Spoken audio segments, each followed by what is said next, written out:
But enough of this palaver. Let's get the show on the road.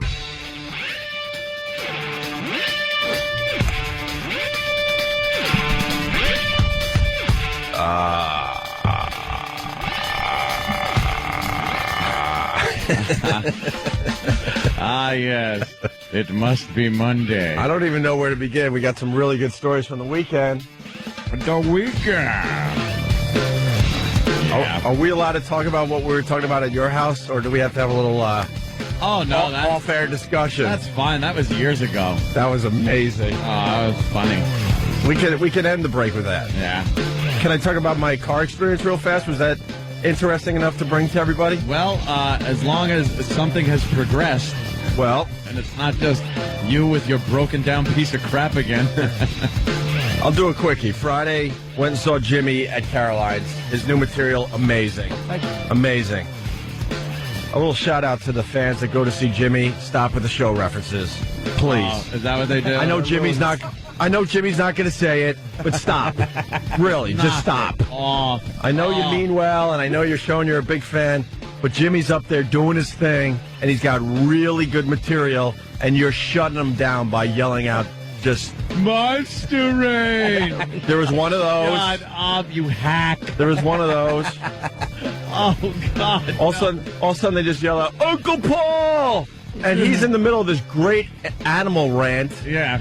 I mean, his material on, that, what was it? Frunkus! You got one of those. And he's so patient. He mentions Barack Obama, and then someone yells out, he's only half black, Oh. And Jimmy's like, yeah, great.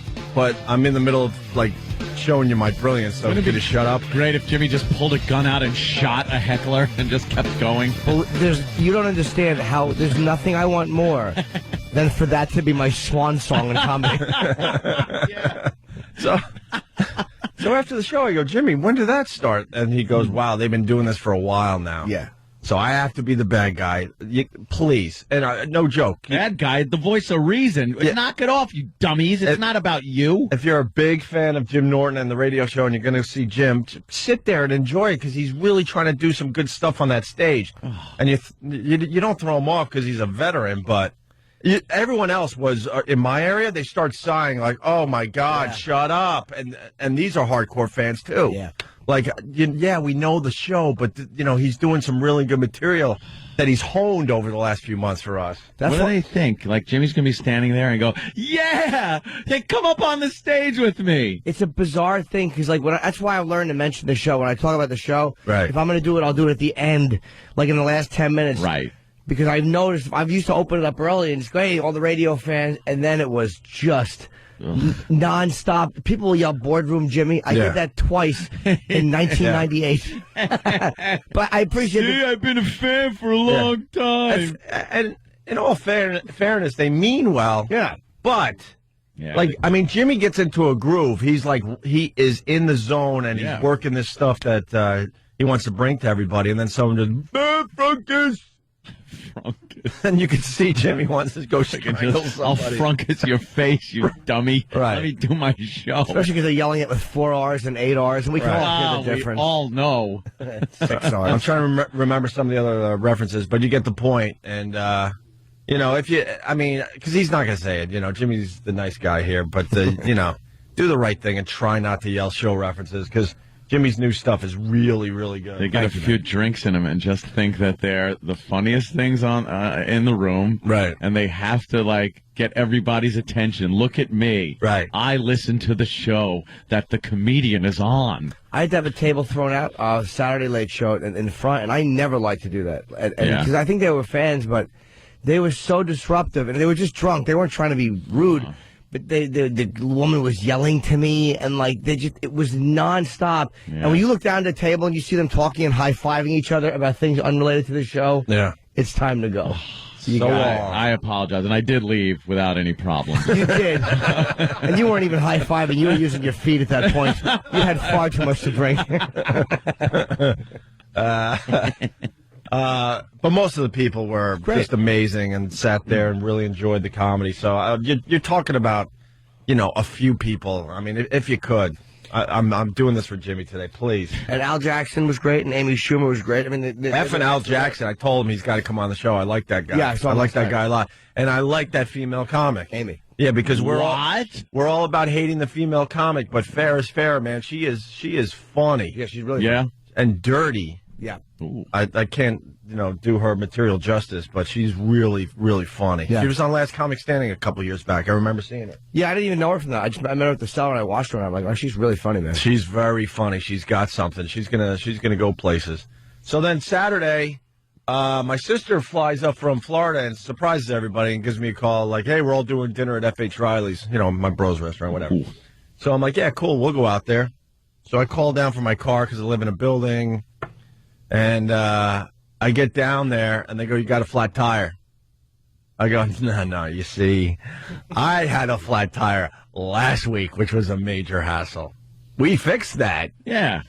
No, new flat tire. I'm like, you're kidding me, right? Sure enough, this tire was flat. So immediately I took a picture and sent it out to all the followers on Twitter. Well, you have to. You took a picture of the first one. Opie, the follow-up. Opie Radio on Twitter. They got their second flat tire picture in a week. And I was talking to people about Twitter all weekend long. They're like, they're actually looking at pictures of your flat tires. I'm like, yeah, they eat this stuff up. We were having that discussion last night. Yep.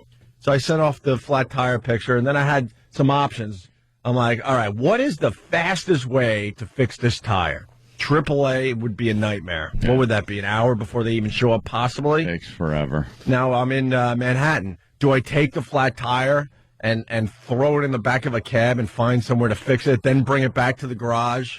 Hassle. I'm all showered up. I got a little cologne on. I'm ready to go, right? Yeah.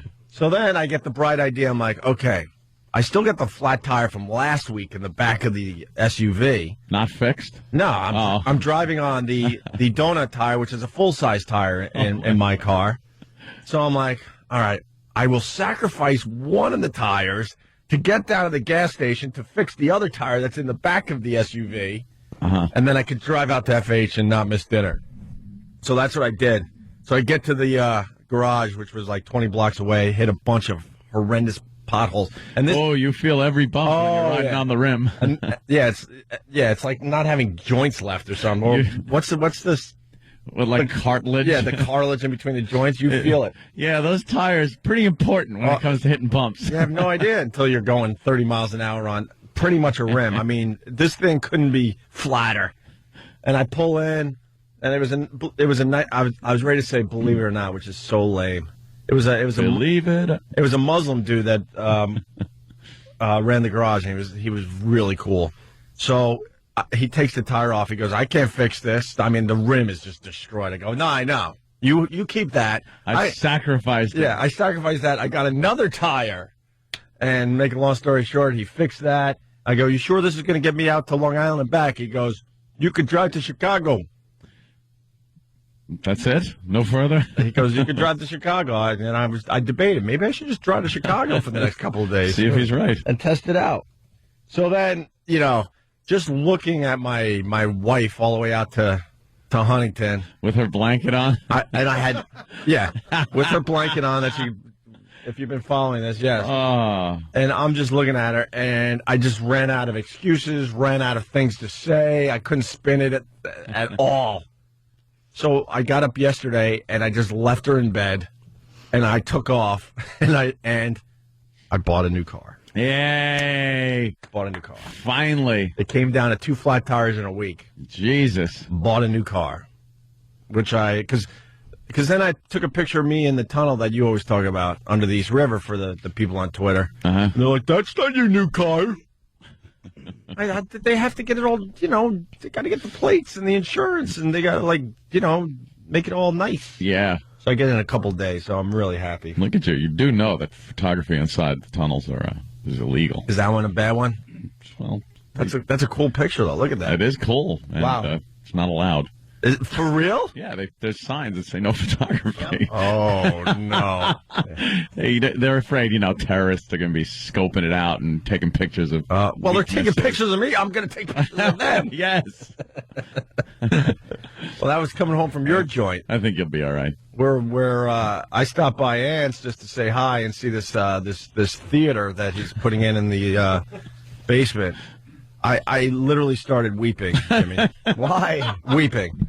Because it's safe to say, and we are equal. Yes. We are equal partners in this, meaning we financially are equal. Yes. Right. And to see what he gets for his money and what I get for my money, Sal was there with Aunt's mom. Sal and Rose. And at one point, I think I was weeping on Sal's shoulder.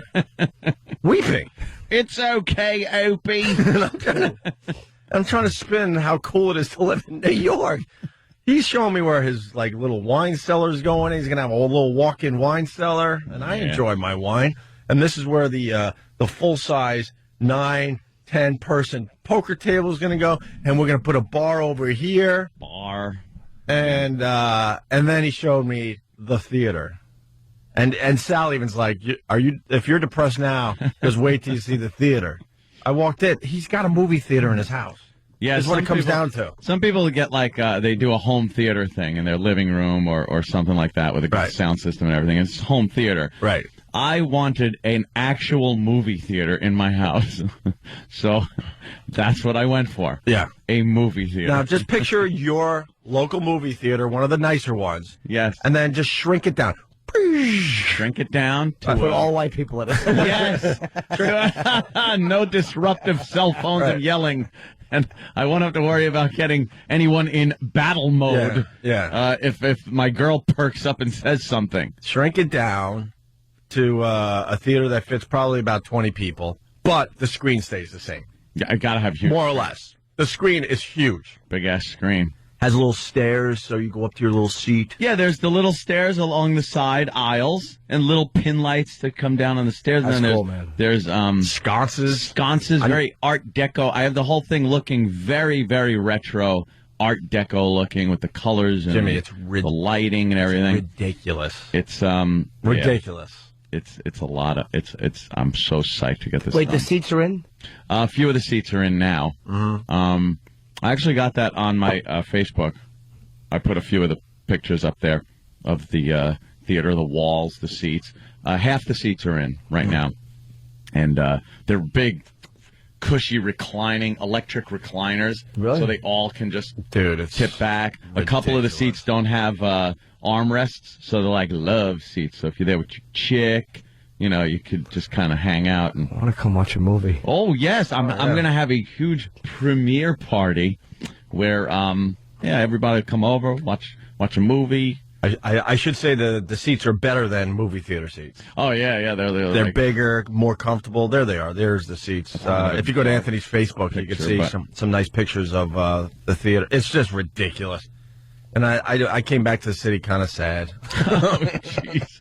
Walked into, I got 3-4 bedroom apartment. It's nice, but I'm achieving my goal of never having to leave my house. Yeah, you're getting close. Oh yeah, I forgot. He's got a room dedicated to audio video, Jimmy. He's doing video blogs. So I have I have a studio room. He's going to have a full studio down there for audio and videos because I want to start doing video casts from my my little studio downstairs. I think that'll be a fun thing to do. So just get on 10 minutes at a clip, just pop on, have some fun, and then the movie theater and the gun closet.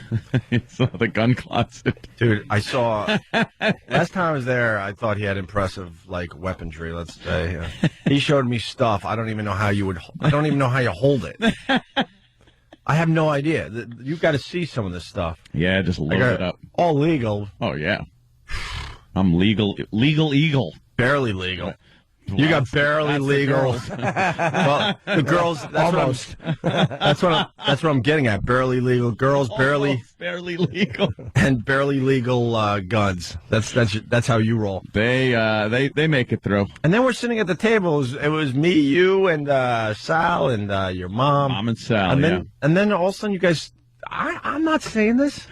We were talking about the old days back in the 80s. I'm just here to remind you. I'm not going to be the one that says this. Everyone was partying, having fun. So when Sal had his boat, we used to go out to Watch Hill out there on Fire Island and the Oyster Fests and Cow Harbor Day in Northport on Long Island if you're a local person around here. But and we started talking about how we used to party back then. And I thought I knew Anthony. Yeah. I've heard the stories over the years, but Jimmy, listen to this. so we just started talking about how we would just snort cocaine as a family. we would all just buy coke from my old boss. Well, they're talking about this, and then I kind of made the connection. I go, wait a minute. I go, I call Aunt's mom, Yeah. and I go, wait a minute. You used to do coke with Aunt? Oh, yeah, it was family. It was way back Way when, back, it everyone was doing family. it back then. So, yeah, we would go into Northport and go on the boat and then just, hey, could you grab an 8-ball from, and then you mentioned my Right. old boss. Yeah. And, we'd get some and just, we'd be snorting coke. Together, Me, Jimmy. Mom, Sal. Yes, really? Joe. Thank you. That was my reaction. Yeah. I don't know Oh, many yeah. people that did coke with their mom and dad. It was fun. That's And, what your know, mom's saying. Look, and then we're we all all family. And then we all said, we all realized pretty much at the same time, this probably isn't very good for you. So Not smart. we just stopped doing it. And then they're talking about where they lost some and, Yeah. and the ceiling tiles, and I'm like, look, you didn't lose that. Someone took that. You Someone do know. stole the coke. You do know that, right? You never lose coke. Never. People steal it. Never. Yeah, that was. And then at that point, I'm like, I gotta go home. This is. I don't want to know what else you guys did together. Yeah, it was just snort a little blow. I did get a good laugh because we were getting a little tour of the house again. Every time I go over, I get the latest tour, and Sal saw your shower. He's like, you could get 4 people in there, and coincidentally, there was 4 of us. I'm like, come on, Sal. Hey, come on, Sal, let's go. Which just brought up some just horrendous scenario. No, I'll stop at the coke. Right. That's pretty much where it all ended. Just horrific scenarios popped into everyone's head. And we awkwardly left the bathroom and continued on the tour. Yeah, that was back in, mid 80s. I understand it was a while ago. Early mid 80s. That's not the point, though. That's a weird one. It was. It was fun, though. Trying to think what was the wildest thing I did with my parents. I think I had beers with my dad. We'd all be talking nonsense, grinding our teeth. All right, we got to take our first break. Fun. Danny, you got that song just to tease what we're going to do right after the break? It's too good to wait on. We'll talk Grammys and all that crap and Sully. Sully's all over. So we're going to be sick of Sully by tomorrow. For real. Another plane. Well, he did his interview last night with Katie Couric. He's getting the key to the city, and he's going to be on Letterman. He's doing the whole thing today and tomorrow. So, and good news, Pink Panther 2 bombed. Did it? Bombed. I think it was fourth. It came in 4th. Ooh. What came Even ahead? Taken did better in its second week out. Second week. Second week for Taken beat out Pink Panther 2. Oh, good. That chick flick, my girl went and saw it by herself. She goes, you want to go? I'm like, no effing way. Ooh, which one? He's just not that into you. Oh. And she she came. like it? No, she came home. She's like, I don't understand what the big deal with this movie is. I sat there like just frustrated and with my arms folded while all the bitches, because there was a theater filled with bitches, were just laughing it up, thinking it was the funniest thing ever. Oh. So I know I'm with the right woman my. because she's like, I thought it was stupid. I'm like, Then all right, chick right flick. on. So she passed the test. By the way, someone's like, you finally get a new car after 2 flat tires, Danny, in Pennsylvania. That's great, Ope. Your wife could freeze her ass off, and that's okay, but a couple of flat tires, and then you get a new car? Now Ope's inconvenienced. And we were talking about Facebook and Twitter. I have a warning to Big A. Uh-oh. Big A is a micro-blogger, and if he doesn't stop micro-blogging, you're out. I don't follow you anymore. What happens when he microblogs? Oh, I'm learning, dude. I'm learning. Yeah. The latest craze is everyone is doing this blogging thing, Yeah. but you never want to be a micro-blogger. That means you're doing too many updates. Is that constant, worthless little Yes. snippets that nobody Yes. gives a crap Oh, about? yeah, the news is doing something about, are you updating your status too much, things like that. That's what microblogging is. Okay, That we is just the word kinda- of the day or the phrase of the day, microblogging. Walk into class, at class. Right. Opening book. Right. There's a fine balance. If you update too much, I do it all the time. I had to bail on ronandfez.net because they were microblogging. Like they were filling up everything with updates every 15 minutes. I'm like, you got to go. It's got to be a balance. Yeah. Know when to update. And Big A is heading toward a big beat it. Beat it, stupid. What could be happening in his life that he's microblogging? People are under this illusion that they're interesting enough to reality TV has told people to lie, that their every move is fascinating and watchable. Yeah. And it's not. Right. It's not. I update my Facebook status, and it's usually one of three things at any given time. I'm going to sleep, I'm drinking, I'm doing the radio show. Yeah. That's pretty much it. All at the same time. Yes, all at the same time. So, Big A, you're a microblogger, and you're at risk of being dumped by me. Well, someone suggested, are these some of his? Kidnapped a chick, hit her in the head, watched TV. Funny. Is he doing that? Cut off her legs. Ate dessert. Cleaned blood out of fingernails. Enjoyed my cobbler. Enjoy. Hey, hey, go back there. Go back there, Danny, please. Yeah, go up. This is Big A's microblogging. Good afternoon, and see you there, whatever that means. Yes, I have, and I don't have to be out in New Jersey at least 8 p.m., so I have time to rest. And then he uses the F word for gay, but in good company. Good morning, Belladonna. Good afternoon. I just got up and went to bed about 3 or 4 a.m. Hugs to my sick sweet pea. I'm home, and Jimmy's show is very good and a solid show. Well, that's a good one. Al Jackson and Amy Schumer and our own Yimmy. So that's like a good update right there. The rest of the ones I just read. Useless. Useless, exactly. No one cares. So, all right, we should take a break. You got that song, Danny, as we go to break? Hold on, I'm updating. Taking a break. Send. Yeah, give me a little piece of that. Ah, yes, okay. Dude, we heard a story just Why? went on the air. Why would this music be pertinent today? Right. We'll let you know. Right after these messages, it's Opie and Anthony. That's a good one.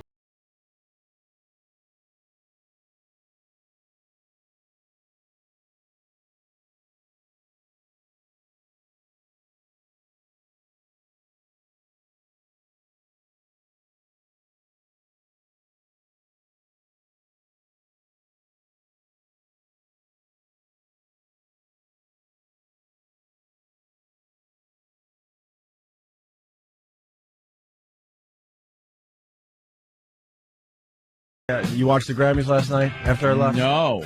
What a bore fest. I went like right to bed. I gotta tell you, I'm a big U2 fan. Their new song, I'm Not Feeling. Yeah. And then you got Coldplay looking and sounding like the new U2, making U2's... Oh, really? Coldplay much more impressive than U2 at this point. Wow. Yeah, and when Coldplay first hit, the problem with that band was that everything's kind of sound the same because it was Chris Martin's vocals. But they finally figured out how to make themselves more interesting musically. Uh-huh. Some people would argue that point, but that's kind of how I see it. They really upped their sound. And then Robert Plant won everything with that broad again. What the hell? And we tried. We listened. It's obviously not for us, but Alison Krauss, they won everything. They won like Record of the Year, Song of the Year. He's just like doing sort of a folk thing with this Alison Krauss. And we've tried to listen to the songs on the radio, and they're just good for him that he's doing something different, I guess, but I don't know.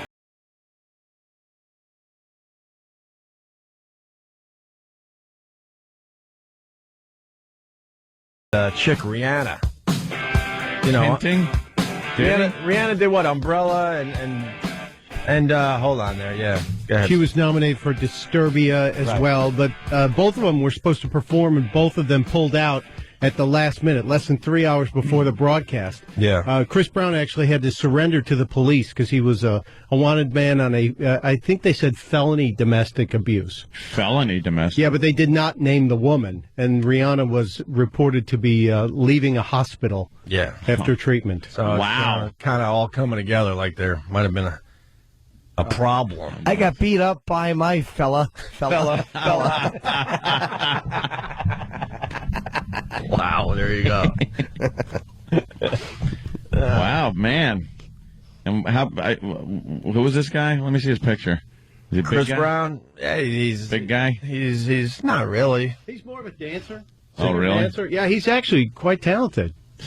Yeah. Why is he Apparently. talented? He can sing and dance. All right, name one song he does. I don't know that. Exactly. Oh, there you go. Exactly. But I've seen him dance.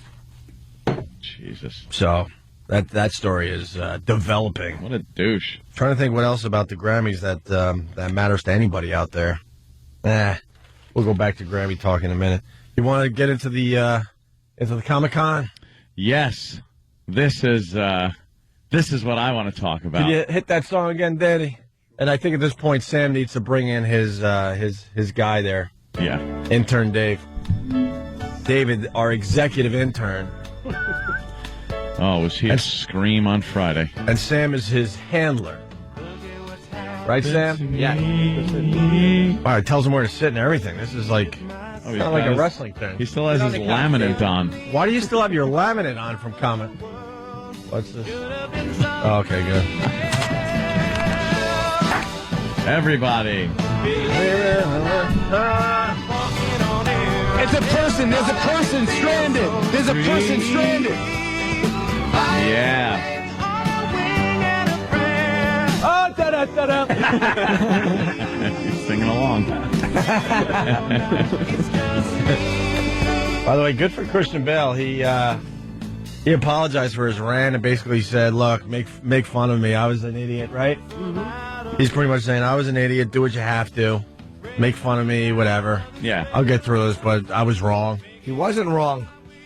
He's saying he was wrong. He's totally right. Oh, Kevin and Bean got the freaking exclusive with Christian Bale? Mother effers. Where are they located? They're L.A. dudes.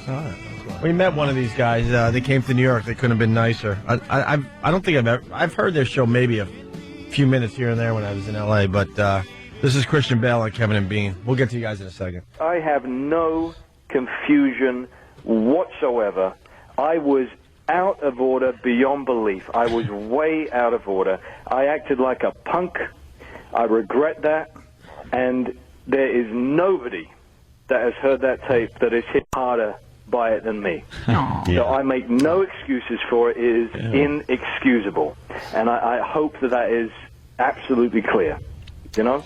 And one thing that has really disturbed me throughout this, because I'm not familiar. I'm not comfortable yet with this notion of being a movie star. I'm an actor, and I don't quite know how to handle the movie star thing. And the thing that disturbs me so much is that I've heard a lot of people saying that I seem to think I'm better than anybody else, and nothing could be farther from the truth. I am a lucky.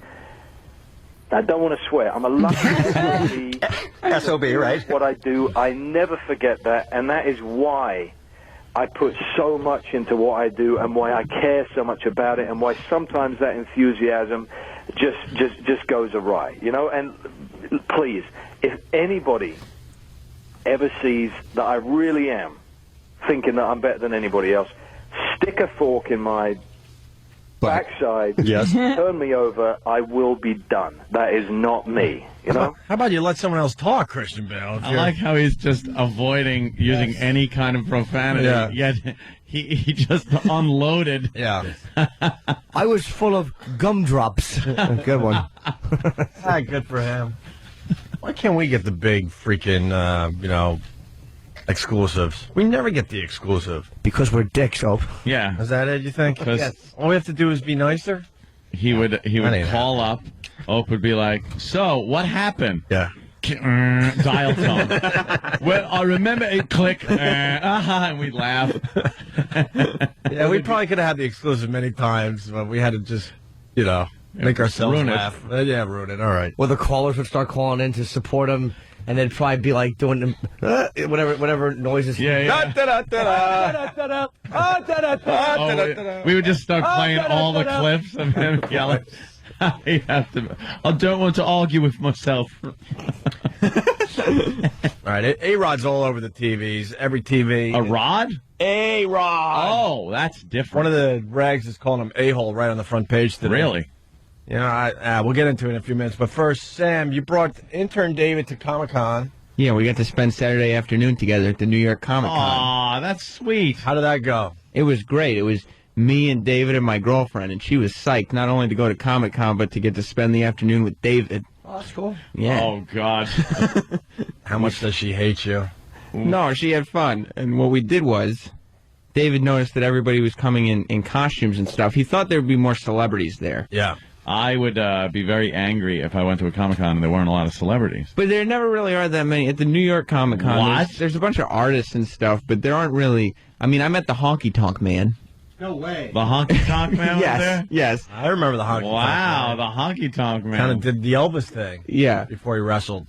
But other than that, I mean, there wasn't... No, like, people from the original cast of Lost in Space or anything like that? Like Penny? No, there's Lou Ferrigno's always there. Lou Ferrigno, okay. Now you're talking celebrities, though. Yeah. This is what Was he the the biggest- meat and potatoes of it. Was he the biggest celebrity there? Yeah, I think so. I mean, there was nobody really worth waiting online for except Honky Tonk Man. Yeah. What do you do with Lou Ferrigno? Jello shots out of his ears? His line is really long, but it's just people going, Lou, could you sign this? Lou. So You should just walk around like the Verizon man. Poor Lou. Lou. Aw, All right, we're gonna do a two-parter. The big story about that's what's that song again? Great American Greatest American Hero. Yeah. Ah, yes. That'll be after the break. But first, yes, we got, yes. So what we did was instead I had him talk to, because he made an observation that so many people come to these conventions in costumes. right. Now, what type of costumes? It's of their favorite heroes and characters From comic books and Yeah. TV shows and and things the like. that? Yeah, And- geek culture. Yes. Nice. And I had David kind of interview them and make observations about their costumes. Okay. Just because, you know, it'd be good, because David's just your typical average Joe. Oh, it certainly is. You know? Well, not average Joe. You like that, David? Yes. David gave a little chuckle. Yeah. And so, as you can see, David was very proud of his press pass that he's still wearing today. Yes, you're still link- wearing that thing, huh? It's the lamest press pass ever, though. Yep. It's just got his name on it. What's his name? No. That's like one step No. above just a yellow star No. of David on your shirt. No. It's not even my correct name. It's spelled. My name is spelled incorrectly on the press badge. Is it? Yes. Whose fault is that? I don't know. Whoever gave in the names. Steve. Ah, yes. All right. Let's start with enter David talks to the Joker and rates his impression. Well, that's Who's the Joker? Some dude is just dressed as the Joker. everybody. The new thing at these Comic Cons is that everybody has to come as Heath Ledger, as the Joker, the Heath Ledger Joker. Why? No. I mean, oh, no. All those coffins coming through? There were like 50. Oh, God. There were like hundreds of them all dressed up as the new Joker. Really? Yeah. The best part, I bet you every single person thought they were going to be the only one. Yeah, they thought they'd have the cool, like, nobody else is going to spray their hair green. Right. Like no one's going to be dressed as Sully this Halloween. Yeah. We got a good idea. Then you go to the party, there's 5 other Sullys. Just 5 guys with cheesy mustaches just- and damp ankles. Yeah, just of course that's going to be like one of the more popular ones. All right, here we go. Let's start with this. Hello, this is intern David at the Comic Con Festival at the Jacob Javits Center, and we're here with the Joker today. How are you today, Joker? I'm just fine. You know, trying to cause a little anarchy here, here and there. What qualifies you as the best Joker amongst all the Jokers in this convention today? It's an interesting question. Probably because I can do the voice. No, you can't. Oh, God. How I just got such douche chills. Is that the guy? Yes. That's That's the an awful. Are these pictures up on OA? That's awful makeup. He should call himself the Jacker, because that's what he is. It's horrid. Dude, he doesn't do the voice. Anarchy. No. Anarchy. And his makeup is awful. It really is bad. Well, David gave him a fair assessment. Since David was face to face, 6 inches away from him, Right. he decided to give the fair assessment of the impression. All right, and the pictures are up on ondaradio.com. The voice. And nobody else can. Can you do the voice? I'll do it for you right now. You see, to them, Muggsy. I'm just a freak. And they're all normal. You see, that's about it. That's all I got for you. That's the best you can do. That's terrible.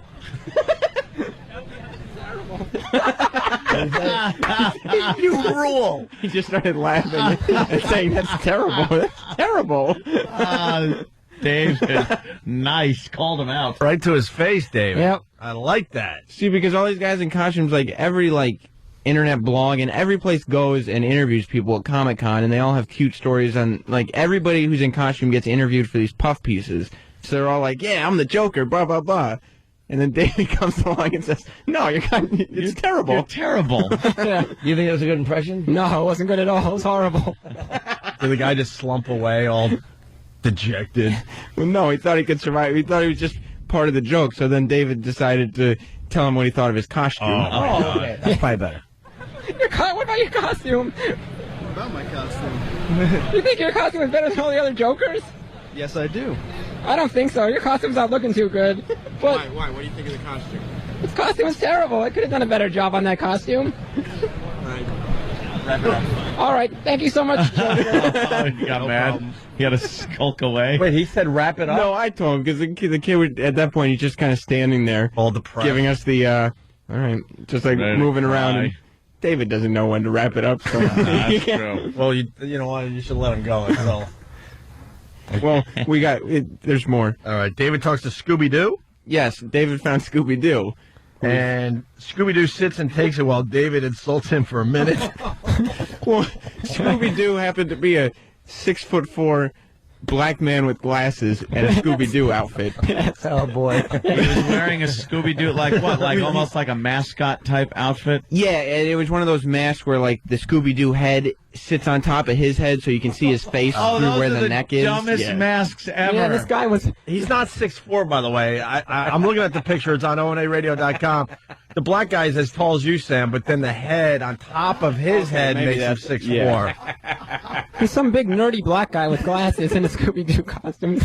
Look at him. He looks his like Chris face Rock. is coming out of Scooby-Doo's neck. That's not That's horrible. Scooby-Doo. Horrible. I hate those costumes where the head is on top of the guy's head. It was also a one-piece costume that was too small. Like, his torso was too long, so there was just a huge bulge. Like, it came up. He had a male... David refused to mention it, but he had a Oh, he How do you should say have. costume?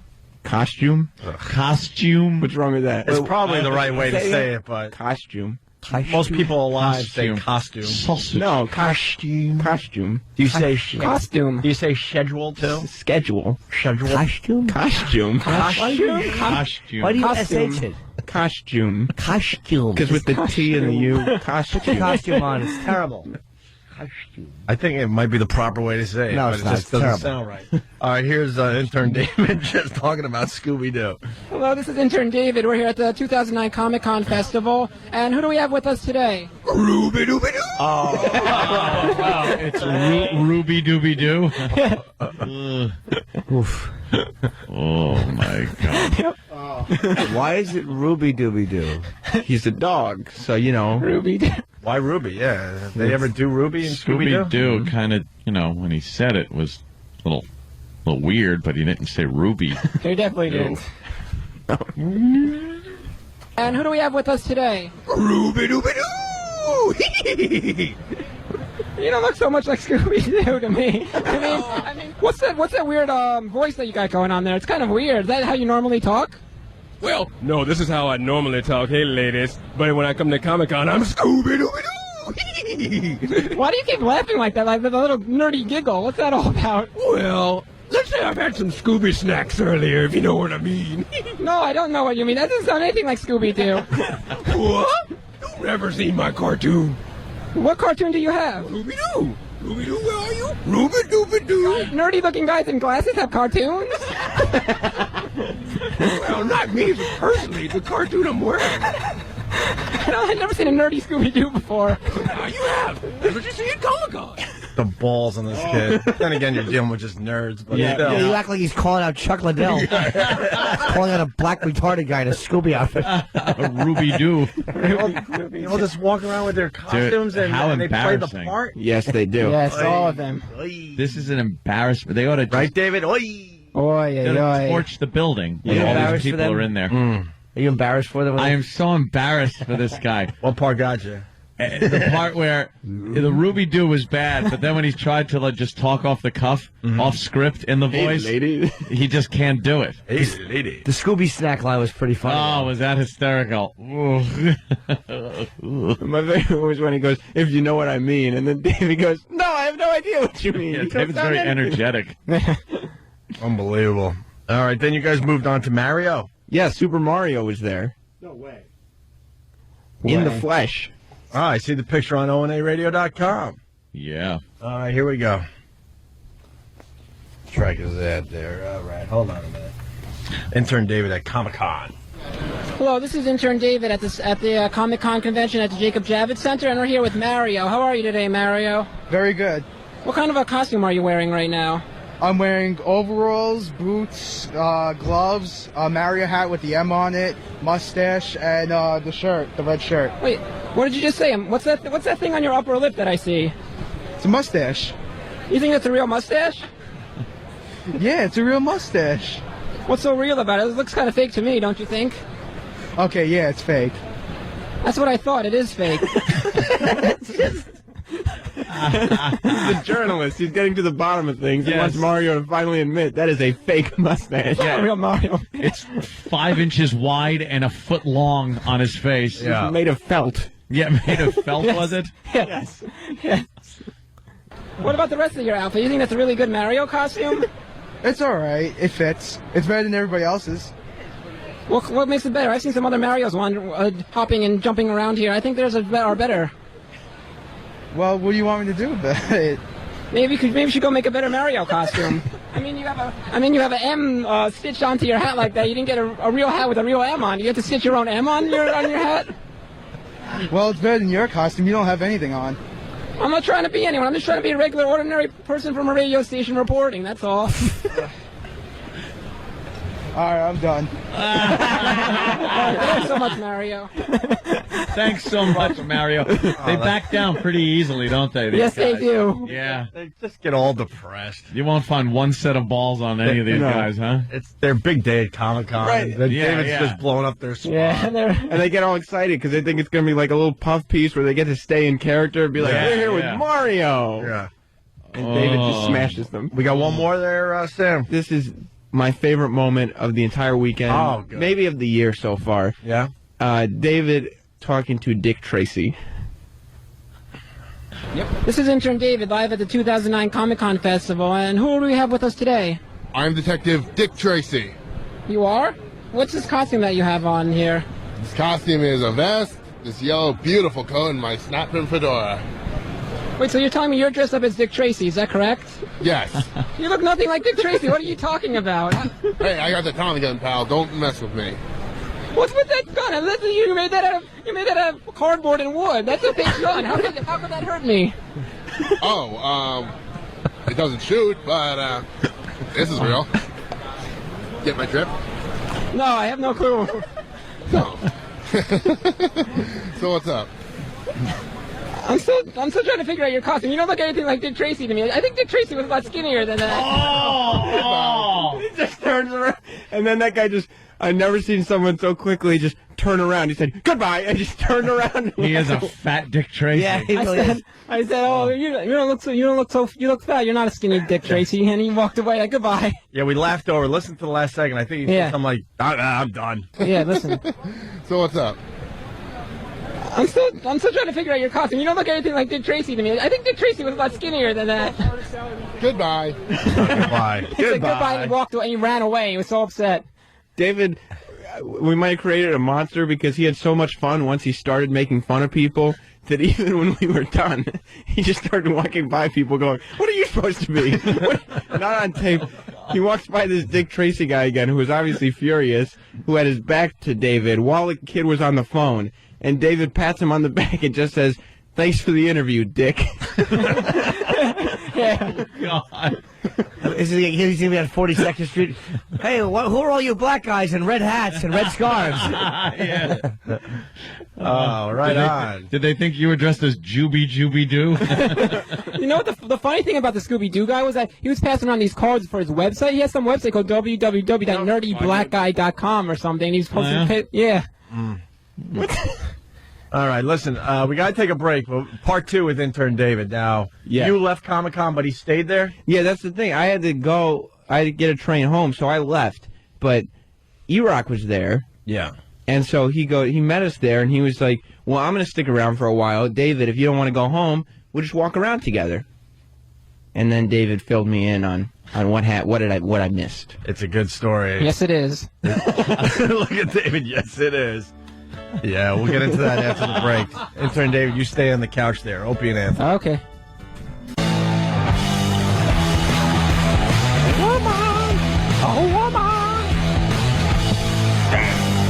Opie and Anthony. Part 2 of intern David, the executive intern. Yes. At Comic-Con with Sam. Yes.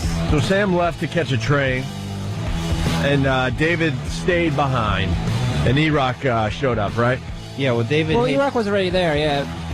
E-Rock met me and Sam and Sam's girlfriend. Then Sam and his girlfriend had to go home. They were busy, so they couldn't stay anymore. And me and E-Rock stayed and observed all the different toys and what was going on there. And I hear you have a good E-Rock story, and we love a good E-Rock story on this show. Who I know doesn't? you do. Yeah, what do you got on E-Rock?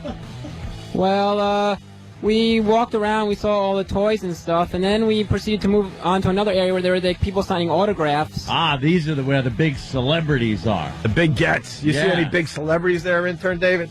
Well, we saw some big celebrities. Yeah. I mean, but to me they weren't that big. But the E-Rock, the E-Rock, they were really, really huge. Yeah, E-Rock is a nerd. He's the biggest nerd among us. That's for Yeah. sure. Yep. All right, continue, David. Biggest anything among us. Okay, well, two individuals were there. William Catt and Robert Culp were there from The Greatest American Hero. Wait. Robert Culp was also there? Yes, Robert Culp was there, yes. Wow. Is that a wow moment, Ant? That, to get both of them together is like pretty much reuniting the Beatles. I'm amazed that I wasn't told this before. Ugh. Who cares? If they were on fire, I wouldn't go by their booth. Like reuniting two dung beetles. Well, we keep playing this song, Greatest American Hero, David. Yes. Because of what you saw at Comic-Con this past weekend. Yes. What did you see? We saw William Catt and Robert Right. Culp from Greatest American Hero. Okay. Now, E-Rock saw them and got super, super excited because he claims that William Catt was his childhood hero and that this was his favorite show of all time, and he used to watch this show every single day, and he loved this show so much, and he was so excited. Now, how did you know he was really excited? What did he do? He said, "Oh, look, there's William Catt! Oh, William Catt from Greatest American Hero! Oh my God, this is my favorite guy from all time. I love this guy." E-Rock. And then I proceeded to say, "I have no idea who this guy is because I didn't know who the heck William Catt was. I had no clue." You never saw the show, huh? No, because I found out later that when this show aired, I was 1 and 2 years old when the show aired, so I had no idea about Not it. even E-Rock's old at this point. Yes. I had no idea about it, Yeah, but E-Rock very excited, huh? Very excited. And Well, he probably saw the Greatest American Hero sign and thought it was a big sandwich that was there. and Well, he thought it said 0 and it was his name. He had to take a seat. So before we were walking up, there was a little bit of a line, so like other people were getting his autograph. So E-Rock proceeded to tell me a story about how he has about how he has a little mark underneath his eye, a gash. We've all seen the little scar gash Yes. thing under E-Rock's eye. Yes, and I didn't know A little about it. scar or something. Yeah, I don't know if everyone knows. I'll explain it real quick. According to E-Rock, he was one day watching The Greatest American Hero at his home and proceeded to pretend to be the Greatest American Hero and proceeded to like fly down the room in his house. So he flew down his house and went into his parents' bedroom and flew right into his parents' nightstand and hit right below his eye and got a huge gash. Well, he was fake flying. He was You can't fake really flying, yeah. fly. He was fake flying. He was going, he was moving his hands out and running, pretending to fly, yes. Yeah. And he flew into his mother's bedroom, right into the nightstand, and got a big gash underneath his eye. All because he loves the show. Loved the show, wanted to pretend that he was the Greatest American Hero and pretend he was William Catt. Yes. What was this show even about? He's the Greatest American Hero, See, Jimmy. Come on. He It's like had the some Superman type of character. superpowers, Yeah. but he's just a regular guy. Right. So he didn't really know how to use them very well. He couldn't fly like E-Rock. He couldn't fly very well, and he'd crash into things. That's why I guess they show him like flying all silly there. Obviously, he's just standing on one leg. In that picture. He was driving, and these aliens came down and gave him a special superpower suit. Oh, that's how it happened? Yeah. Ah, a superpower suit? Yeah, the suit is what gives him the power? Yeah, he Without doesn't the have suit, it he ain't unless crap. he's wearing the suit. I did not know that. Thank you, E-Rock. Hey, intern Dave, why don't you interview E-Rock about his obsession with the... Well, there's there's more about that gash. Okay. All right. Well, what else? Well, so when we finally got to him, E-Rock introduces himself. He tells him he's a big fan. He loves the show. He proceeded to tell William Cat, he pointed out with his finger the gash on his eye. Like, William, this is the gash that I got. He proceeded to tell him the whole story about the gash underneath his eye. No, he didn't. He did. He told him about the gash. How bored was William Cat as he was listening to He E-Rock? couldn't care less about the gash under E-Rock's eye. He couldn't care less. He probably heard that a million times. Oh, I'm your biggest fan. I'm your biggest fan. This happened to me. Now E-Rock is so excited and telling him about the gash. Was E-Rock bummed out that the guy could care less? No, E-Rock was super excited. He was like in a mood. He was so excited that he shook his hand, got a picture, got an autograph. He was like going crazy. Were you slightly embarrassed for E-Rock? I was a little bit embarrassed. Why? Because E-Rock was kind of like a little bit, I think he was overdoing himself a little bit too much. Like gushing and have like a man crush on him? I think so. Yeah? I think so. making a big fat fool of himself. Meanwhile, I was standing there having no clue who the heck this guy was. I had no clue, yes. When Robert Culp was there, he comes over, he's shaking hands, and he says hi to David. David goes, I have no idea who you are. I don't know anything you've done. Oh my God. Now, Robert Culp does have an acting career. He's got a did. nice little resume. He was in You know him if you saw I him. Spy. He was in I Spy with Bill Cosby. He was in I Spy, the original one. He was in Turk 182. He was in a lot of episodes of Columbo. Always played a This good guy, If you see his foil picture, for Jimmy, Columbo. That guy, you know. Oh, yeah. Robert Culp. He's been in a million things. He was in Greatest American Hero? Mm-hmm. What did he Yes. do? He was, his name was Bill Maxwell. I believe he was a detective that was assigned to protect the... Yeah, I don't remember him from Greatest American Hero. How many years was it on? Like 2 years, I think. 44 episodes. That's it? That's it. 81 to 83. Yeah. And that goddamn song became a hit on the radio. This was played all the time. And now from the Greatest American Hero, believe it or not, here on PLJ. Right. Who sang it? Good question. And is this a, what's his name that does all the TV songs? Alan Thicke? Was this an Alan Thicke song? No. Alan Thicke This was a biggie back in the day. Everybody. Everybody. Believe Believe it. it or not, I'm walking on air. Well, actually, intern David, you told me that E-Rock knows the song. Well, he was trying to get me to figure out, try to remember the show. And he's like, "Don't you remember the famous song?" I'm like, "What song?" He's like, and E-Rock started singing the first verse, "Believe it or not, I'm walking on air." And I'm like, "Oh, I know that song, but I don't know the show." Yeah, all right. Well, did you really sing the opening lyrics? That's most of the song that I knew was that very beginning. Are you mortified that intern David is calling you out on your obsession with the Greatest American Hero? No, because he didn't understand why I was dragging him through people so he could take the photo for me. He's like, "Where are we going? Where are we going?" I said, "I just told you where we're going." And he gets over there and he's all uncomfortable, telling everybody he doesn't know what they do for a living, and It was said hi to uncomfortable him. for me because I had no clue. I'm taking a picture of this guy. Who the hell is this guy? I'm waiting for William Cat, and I turn around, I can't find David, and he's saying hi to some guy who's wearing a Ghostbuster outfit. Oh, God. David's such What a collection of douches. I know, David's just a simpleton. Was Big Kev there? Oh, yeah. I love Comic He was Con, there. man. You know Really? what? I'd have to go. Dude, it's I have actually to go. fun. Like Yeah. you're gonna smash these people, and it's like you see these dumb celebrities that you're like, oh my god, like when they have the Warriors show up, it's like I like that guy. It was really some cool kind of Did anyone level guys. Were you excited for anyone over there, intern David? Did you see anyone where you went, "Oh wow"? Well, no. Well, the wrestling people were pretty famous. Like the Honky Tonk Man was there, and Sam got to meet him and get his picture and autograph. Yeah. So The Sam Honky got Tonk was excited there. then. The Honky Tonk Man was there in his full wrestling outfit, like the Elvis Well, what else is he costume. gonna The do? honky tonk man. Yep, so how did honky his tonk- song go? I'm the honky tonk man. Cool, cocky, and bad. And they were all. Right. Is he still wrestling? Independent league somewhere? Yeah, he does Wrestling with And then there were other alcohol. people. And then there were other wrestlers, like Scott Steiner was there too. Yeah. Yep, Scott Steiner, and the guy from the Bushwhackers was there too. Wow. Wow, that's Luke. that's Which one? big. I think Luke. Well, they used to come out doing that walk. Yeah, he was This- there. Yeah. I didn't want to get a picture with one bushwhacker. No, you need both That's not bushwhackers. as valuable as both, right? Right, There, Sam. The bushwhacker is not the bushwhacker. You don't want to do that. Iraq, comment on what the intern David's saying? No, it's all true. I Ooh. went, well, for the Honky Tonk Man, at least, yeah. Did the Honky Tonk Man have a little work done? Yeah, he's got some, he's very shiny under the eyes. Yeah, he and looks like the Honky Tonk Man. up in the widow's peaks, looks like some kind of hair restoration or something. Oh, probably plugs, if you could tell. Not hair restoration, where there's individual follicles. From the harvest area. Harvested. Hey, intern David, anything else from Comic-Con? Did we cover it all? Yeah, pretty much. There are famous celebrities. Like we saw, I don't know if you know, but Melody Anderson was there, who played the female on the Flash Gordon movie. No. She was there.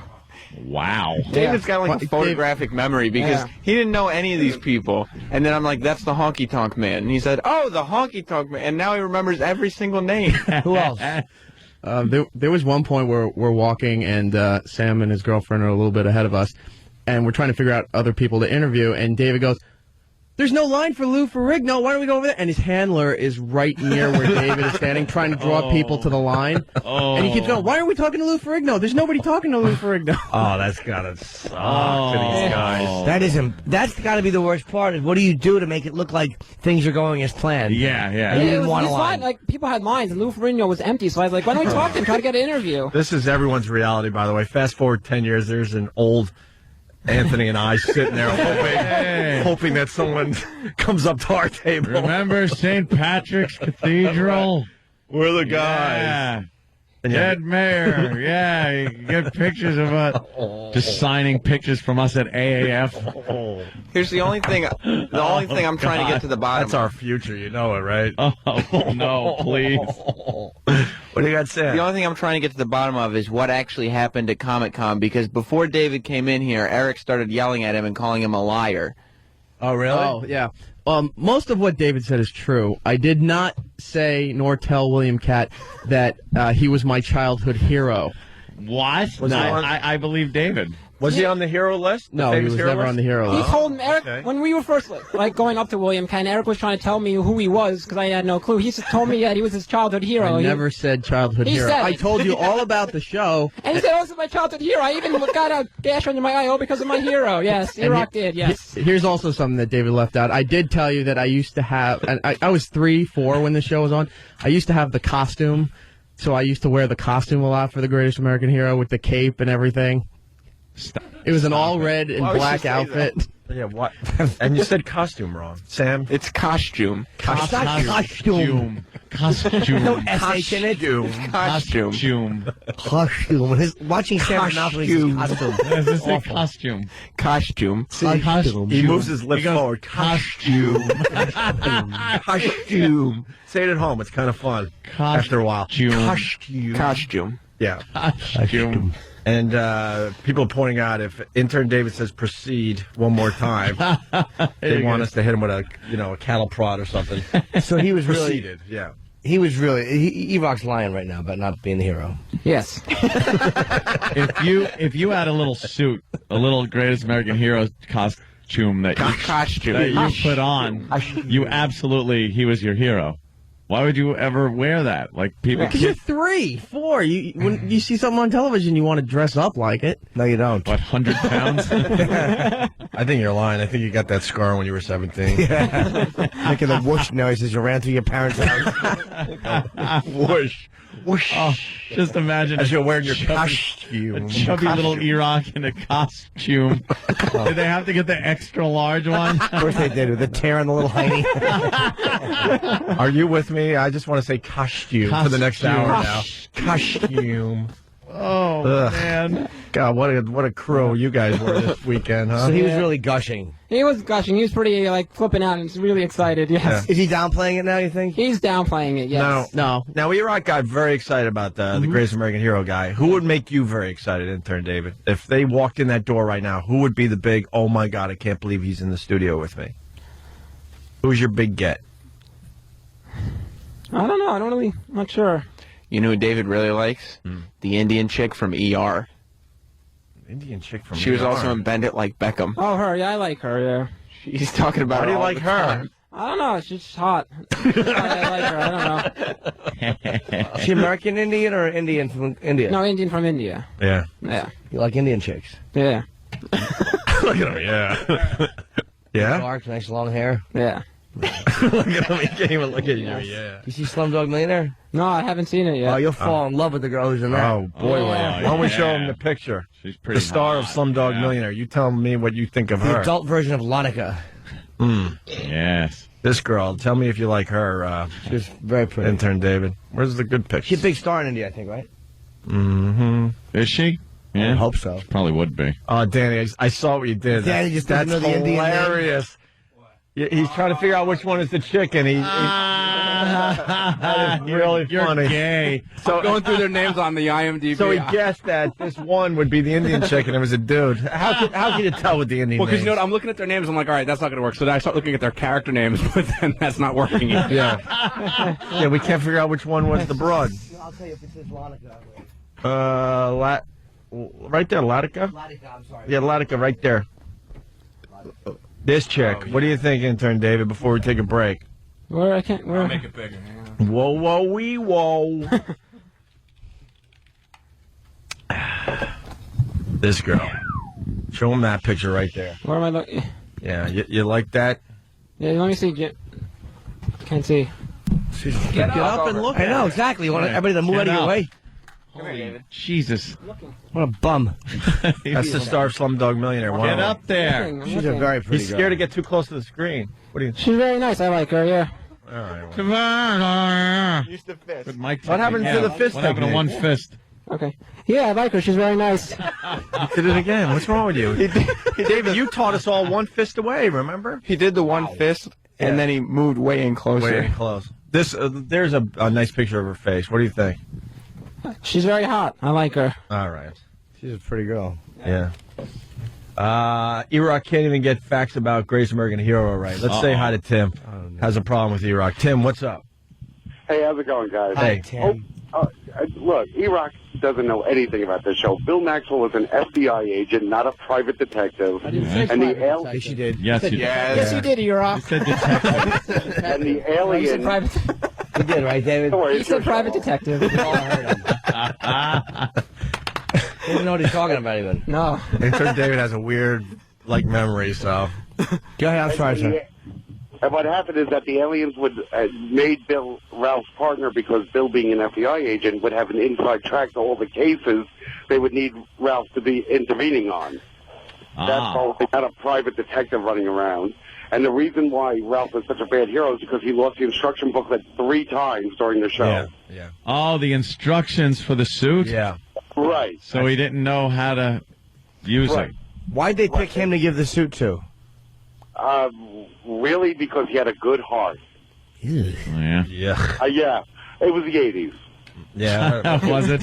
What a terrible time to have a show. 81 to 83. I must have been doing blow with my mom when this was on. Yeah, exactly. So wait, guys, it Yeah. gets better. All right. When the show was doing really low in the ratings, they tried to bring it back when Ralph gave the suit to a girl and made it the greatest American heroine for 1 episode. Yeah. Why was it only lasted 1 episode? Well, yeah, it was a girl. Yeah. I I guess mean, they you tried know. to make it, but they probably tried a little spin-off thing. They Didn't tried to work out. recycle. They tried to recycle Robert Culp into the role, and you know, as the liaison. But the girl was all, you know, save the whales, help, you know, special needs kids, you know, that kind of garbage, Yeah. bleeding heart liberal crap. Well, the problem is, I'm looking at the girl. She's ugly. Yeah. If you're going to But, yeah. have her as the greatest American hero, you got to get some. And why would you cover up her entire body with the? Wouldn't you The rework the stupid suit and show some uniform, skin, man? She looks like Lotka's wife. Carol Kane. I mean, look at William Catt. It's not like they were looking for looks in any of these people. Well, what about, let me ask you, what else has this guy done? This guy, what's his name, William Catt? Dude, that He was was in it. Carrie. He was pretty much one and done. Oh, he was in Carrie. Carrie. He was the one that brought Carrie to Oh, the okay. prom. Very good. Oh, I yeah, forgot about yeah. that. Very nice. All right, Other than that, nothing. all right, Tim. Thank you so much. What happened in 83? Thank you. What, did he get accused of child trafficking? It's never worked again? Believe it or not, George isn't at home. Please leave a message at the beep.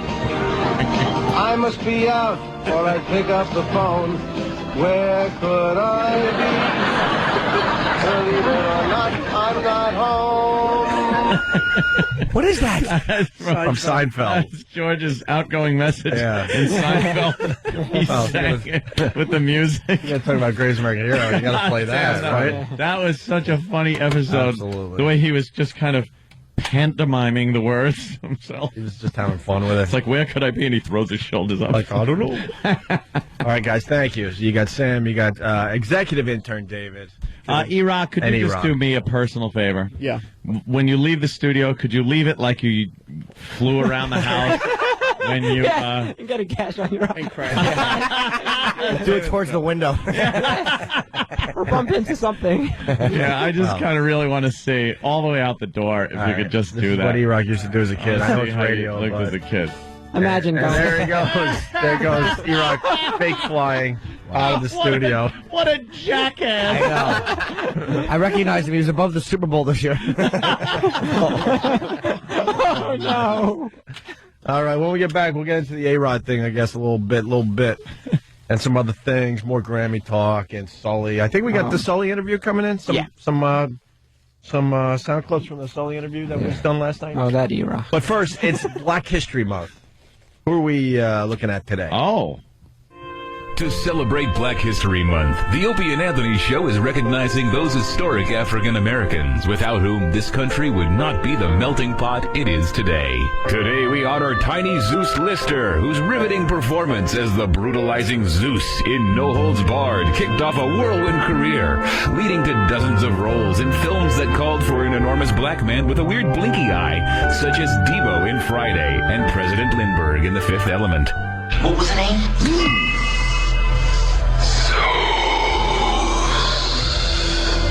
A black president. Right. Stay tuned for more icons of black history. On the Opie and Anthony Show.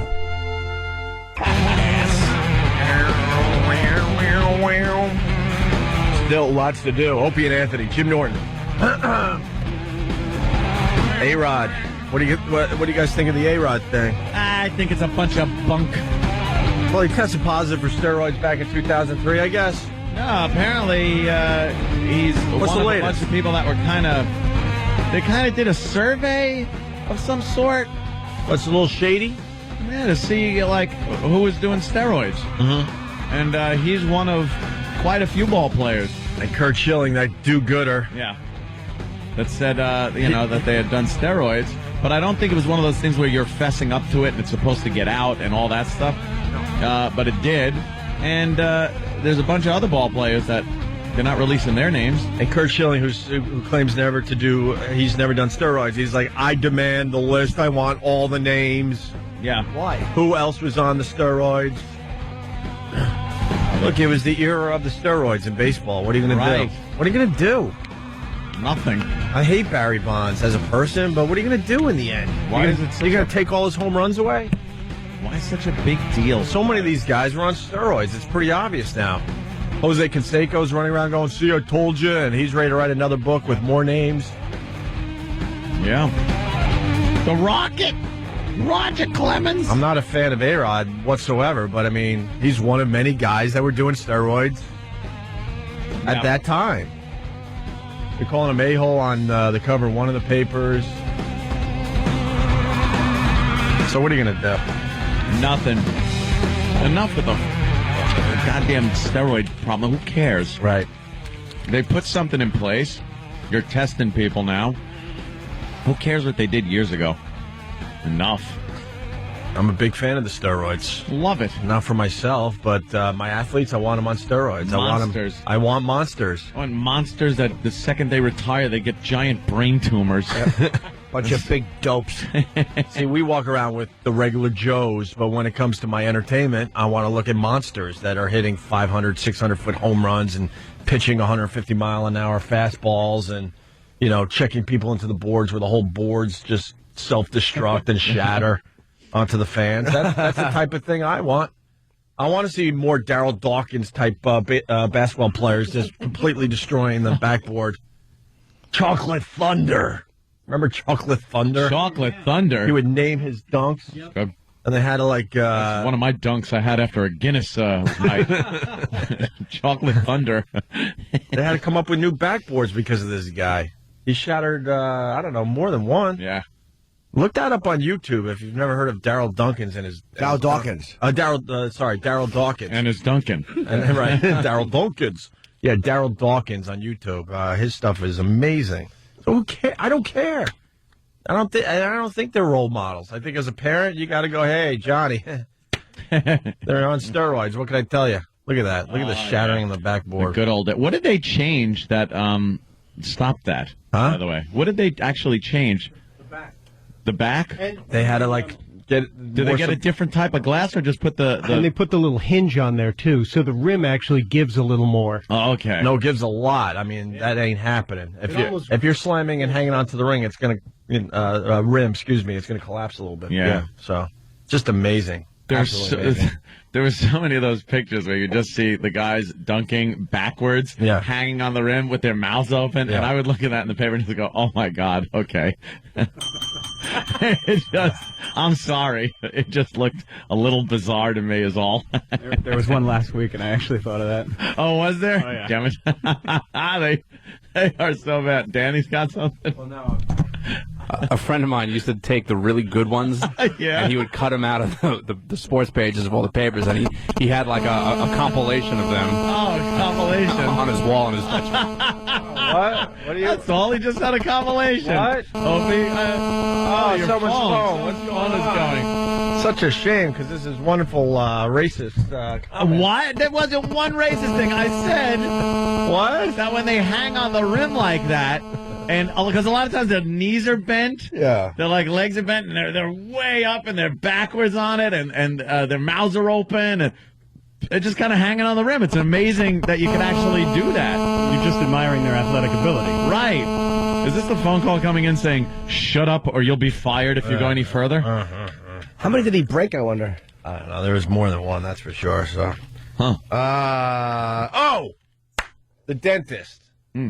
We played the audio last week, and your mom absolutely loved this damn thing. Oh, yeah. We can play this again before we get to the Sully audio. My mother is not computer savvy whatsoever.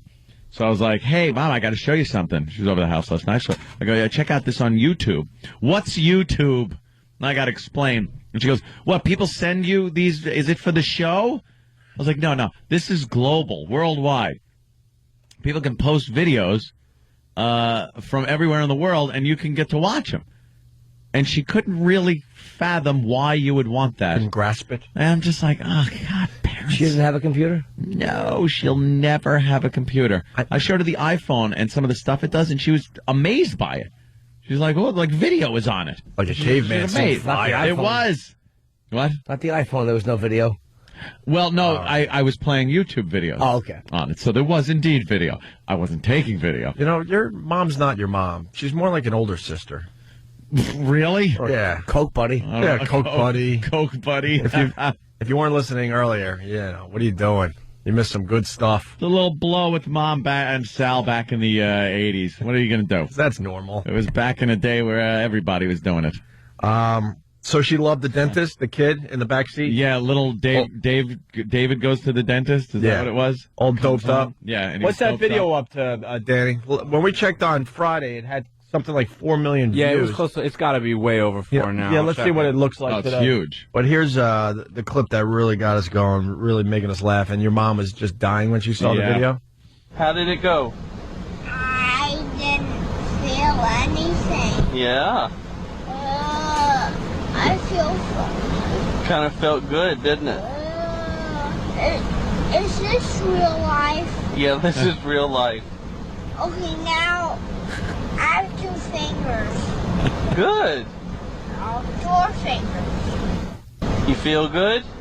You feel good? I can't see anything. Yes, you can. Stay in your seat.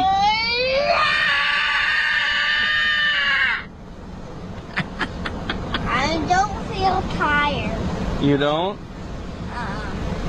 I have stitches? Uh-huh. Why can't I touch it? Because it... You know what? Oh, boy. Stump Brain, seriously. It's not even funny anymore. Oh, no. Feel like It's not even, it's ridiculous. Think like Sully. Oh. Think like Sully. Oh. Just bring it in. But every day, the listeners are getting sick of this. No, I mean, think like Sully. Put it in the Hudson. Oh, I would love it. I would love that. Exactly. Throw it at a goose. Look, I know the company's broke and the business is falling apart, but they could at least do the basics for us. While that track was playing, it wasn't even counting down. It was just It was just standing there at a. You feel good? We'll try it from I here. can't see anything. Yes, you can. Stay in your seat.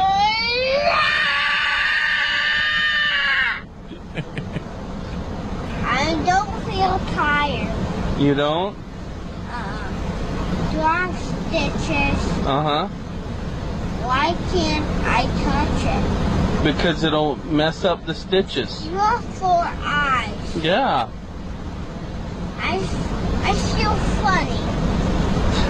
Why is this happening to me? It's okay, bud. It's just from the medicine. Okay? Is this going to be forever? No. No, it won't be forever. He's all disgusted. That's not going to be forever. Like, oh. We're with you, kid. And his head is just like It's like a bobblehead. He can't keep it up. Right. He's a very cute little boy shirt on. He's just a cute kid. It's so funny that he's such a cute little kid and he's so effed up. Now, how is that kid going to say no to drugs when he gets older, when he has this fine experience I at know. 7 or 8 years old? When he how is that stands going to work? up, the intensity in his face when he stands up and screams is hysterical. Danny found the original David after the dentist clip on YouTube. 6.4 million views. But I saw what you were going through to find the original clip, and there's other ones that are the exact same video, obviously, that people posted that are pushing 1 million. Yeah, people love to just rip and then repost. 500,000-600,000 per. Yeah, this per clip rip. probably in total. I mean, you got to be looking at over 8 million. 8 million. Views. Yeah. Just like that. He's an internet sensation. Oh, a little boy, tyke. is he. He's the next Chocolate Rain. Yeah. Okay, that's it. How is it? Remember the Britney guy was going to get a deal? Leave Britney alone. Some stupid fruity network was going to give him his own show. And Yeah. I hate show Yeah, business. where did he go? He's still trying to do it. but- Is he really? Yeah, he's still up there. No one cares about him. But it's just not working. People don't seem to understand, like, these internet videos, when they hit, like, you have about a week to capitalize, and then it's all over. Yeah, because you can't have a follow-up. What are you going to do? Give the kid heroin and go, all right, now here's my kid on heroin. Just lock him to a radiator. Right. You know, even the Christian Bale stuff, like, that was great for, like, last week, and Sure. then now it's like, all right, Christian Bale. That's the world we live in now. You could be famous, Monday and Tuesday. Wednesday, you're a nobody again. Yeah, you're That whole Yes. that whole 15 minutes of fame thing. It's but less now. 15 minutes 15 minutes is a minute, right? Yeah. Now you get 1 minute. Yeah. That's so funny. You can be like the most popular a celebrity for 2 days. And then third day, Then we're you're a on- has-been, dude. Then we're on to something else. Look Yep. at Sully. We're sick of Sully. Enough Sully. They're giving him the key to the city We today. love most of us love Sully, but at this point, we're sick of him. Oh. We all want to put on horseshoes and kick Sully's teeth and gums in. We're done with you, Sully. The father's walking around like, oh my God, how do we capitalize on this? Yeah, that's me. Remember that kid? Yeah, we got maybe it. we get him on crystal meth or something and see what he comes up with.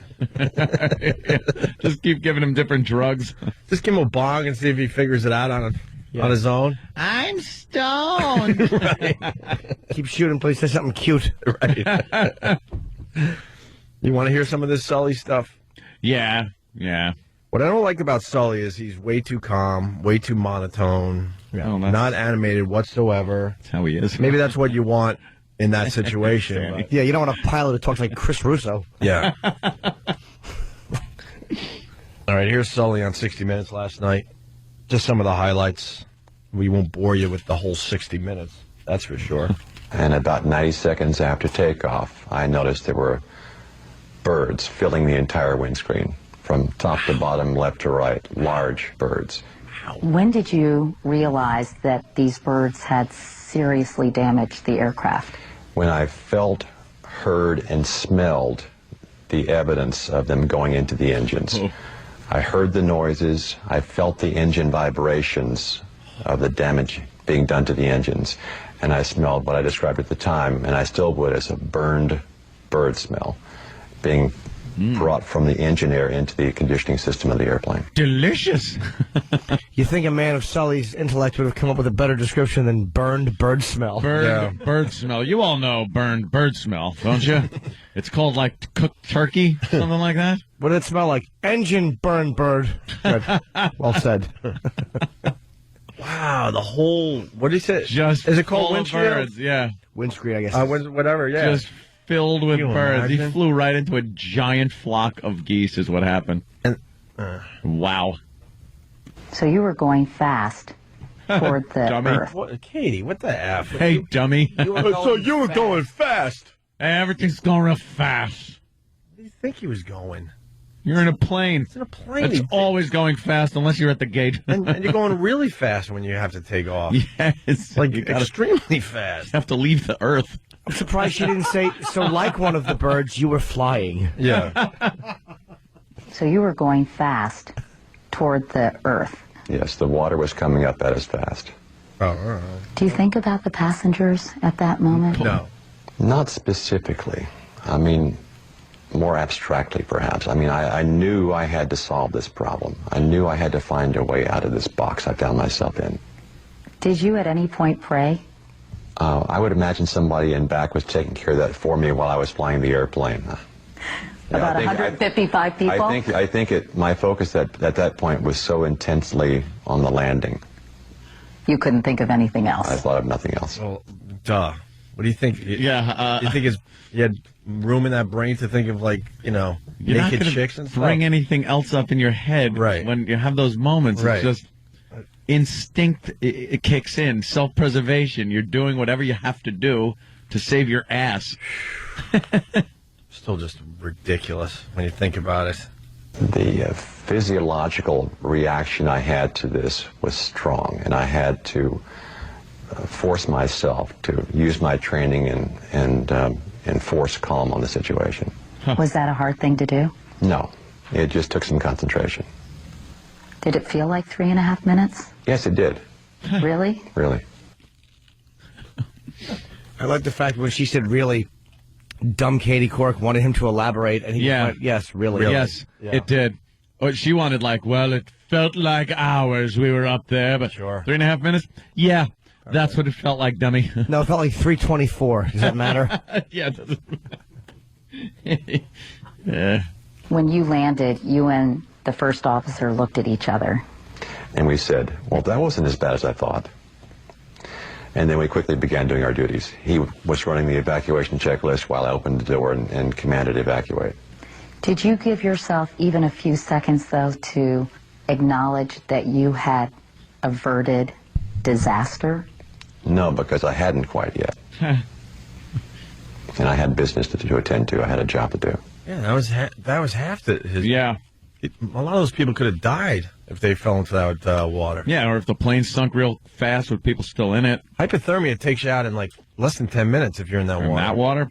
Way Within less. 3 minutes, you're pretty much you think? incapacitated. Yes. Your muscles just say, F you. Right. Not working anymore. So there you go. Just some of the highlights from the big interview last night. Good old Sully. Give him the key to the city. How about that? He'll be on Letterman, and he's going to be everywhere today. So how was it? Well, I took the plane and landed in the Hudson River. So once you landed, did you have a celebratory martini before opening the door? Yeah. Did you call friends and family, or did you update your Facebook status? Yes. Just stupid questions. Dummy. You were going fast. People are pointing out that Katie Couric is worse than Larry King. Well. You know. How important are the wings? Right. When you're flying. What type of bird was it? A goose or a gander? Good old Larry. Do you think one might have been one that could lay a golden egg? And it was actually a golden egg that did the damage? Sully, comment. Were any of them silly? I heard they can be silly in flocks. Did you say to your co-pilot, let's get the flock out of here? Just a funny joke Sandy Koufax told me once when I never met him. What a douche. I do. At first, did you think it was a bottle of Grey Goose vodka that had been thrown through the engine? What a sap. Since you were going to land in the river anyway, why didn't you try to loop the loop? Really make it look impressive.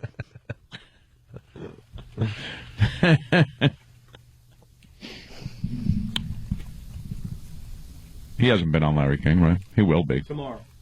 Oh, he'll be on tomorrow? Oh, get that audio. Roll tape. They're soliciting questions. Are you kidding? Yeah, it's online. Because Send us your Larry's so question. stupid, I'll write my own. There's nothing else to ask him. What happened? We hit birds. How'd you feel? Nervous. Did my job. What else Yeah. is there? Yeah. What else can you ask this guy? Are you a pedophile?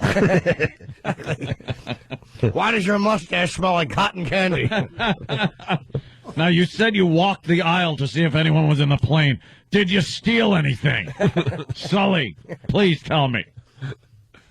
I would have taken things like hair gel and garlic. I'd have checked people's carry-on for garlic and Welch's grape juice.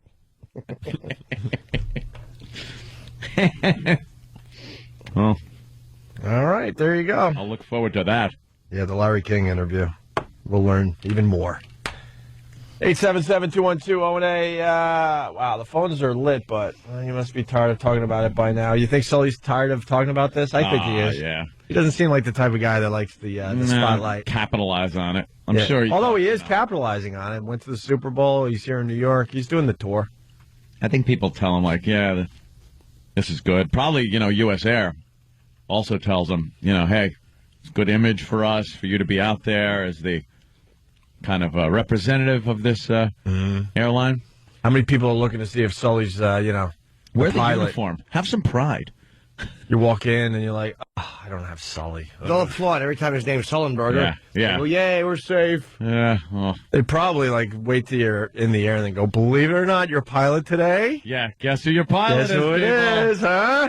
It's Sully. I would just say it on every flight. He busts out of the cockpit door. Ta-da! That's right. He throws bird feathers at them. Gotcha! Did you see Branson offered him double whatever U.S. Air is paying him Yeah. to fly for Virgin? I said no. Well, not yet. They're negotiating. Ta-da! Ta-da! Hey, if I may suggest, try the goose today as we fly. It's not being offered. It's a joke. Shut up, Sully. Let's say hi to John in Jersey. John.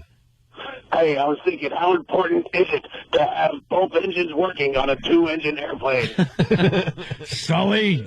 How important is elevation? Let's go to Keith in Tampa. Keith. Isn't it bad to smell the engine inside the airplane? Yeah, you can, though. You think you can? Yeah, How does that work? Yeah. It's sucked up, especially that low altitude. Why haven't they It's figured that pressure out? Why can't they figure out some kind of... I don't know. It's kind of weird that stuff could just fly into those engines like that. And they say they hit a lot of birds, obviously, but not like... Put some screen over the front. I don't know. I'm not an engineer, but it just seems Yeah. like they could figure that out somehow. No? What do you think, Ed? I guess it don't happen that often, so... They don't worry about it. They do have bird strikes a lot, but some of them get sucked right in. Most birds aren't even going to mess up the engine. They're just Yeah. going to...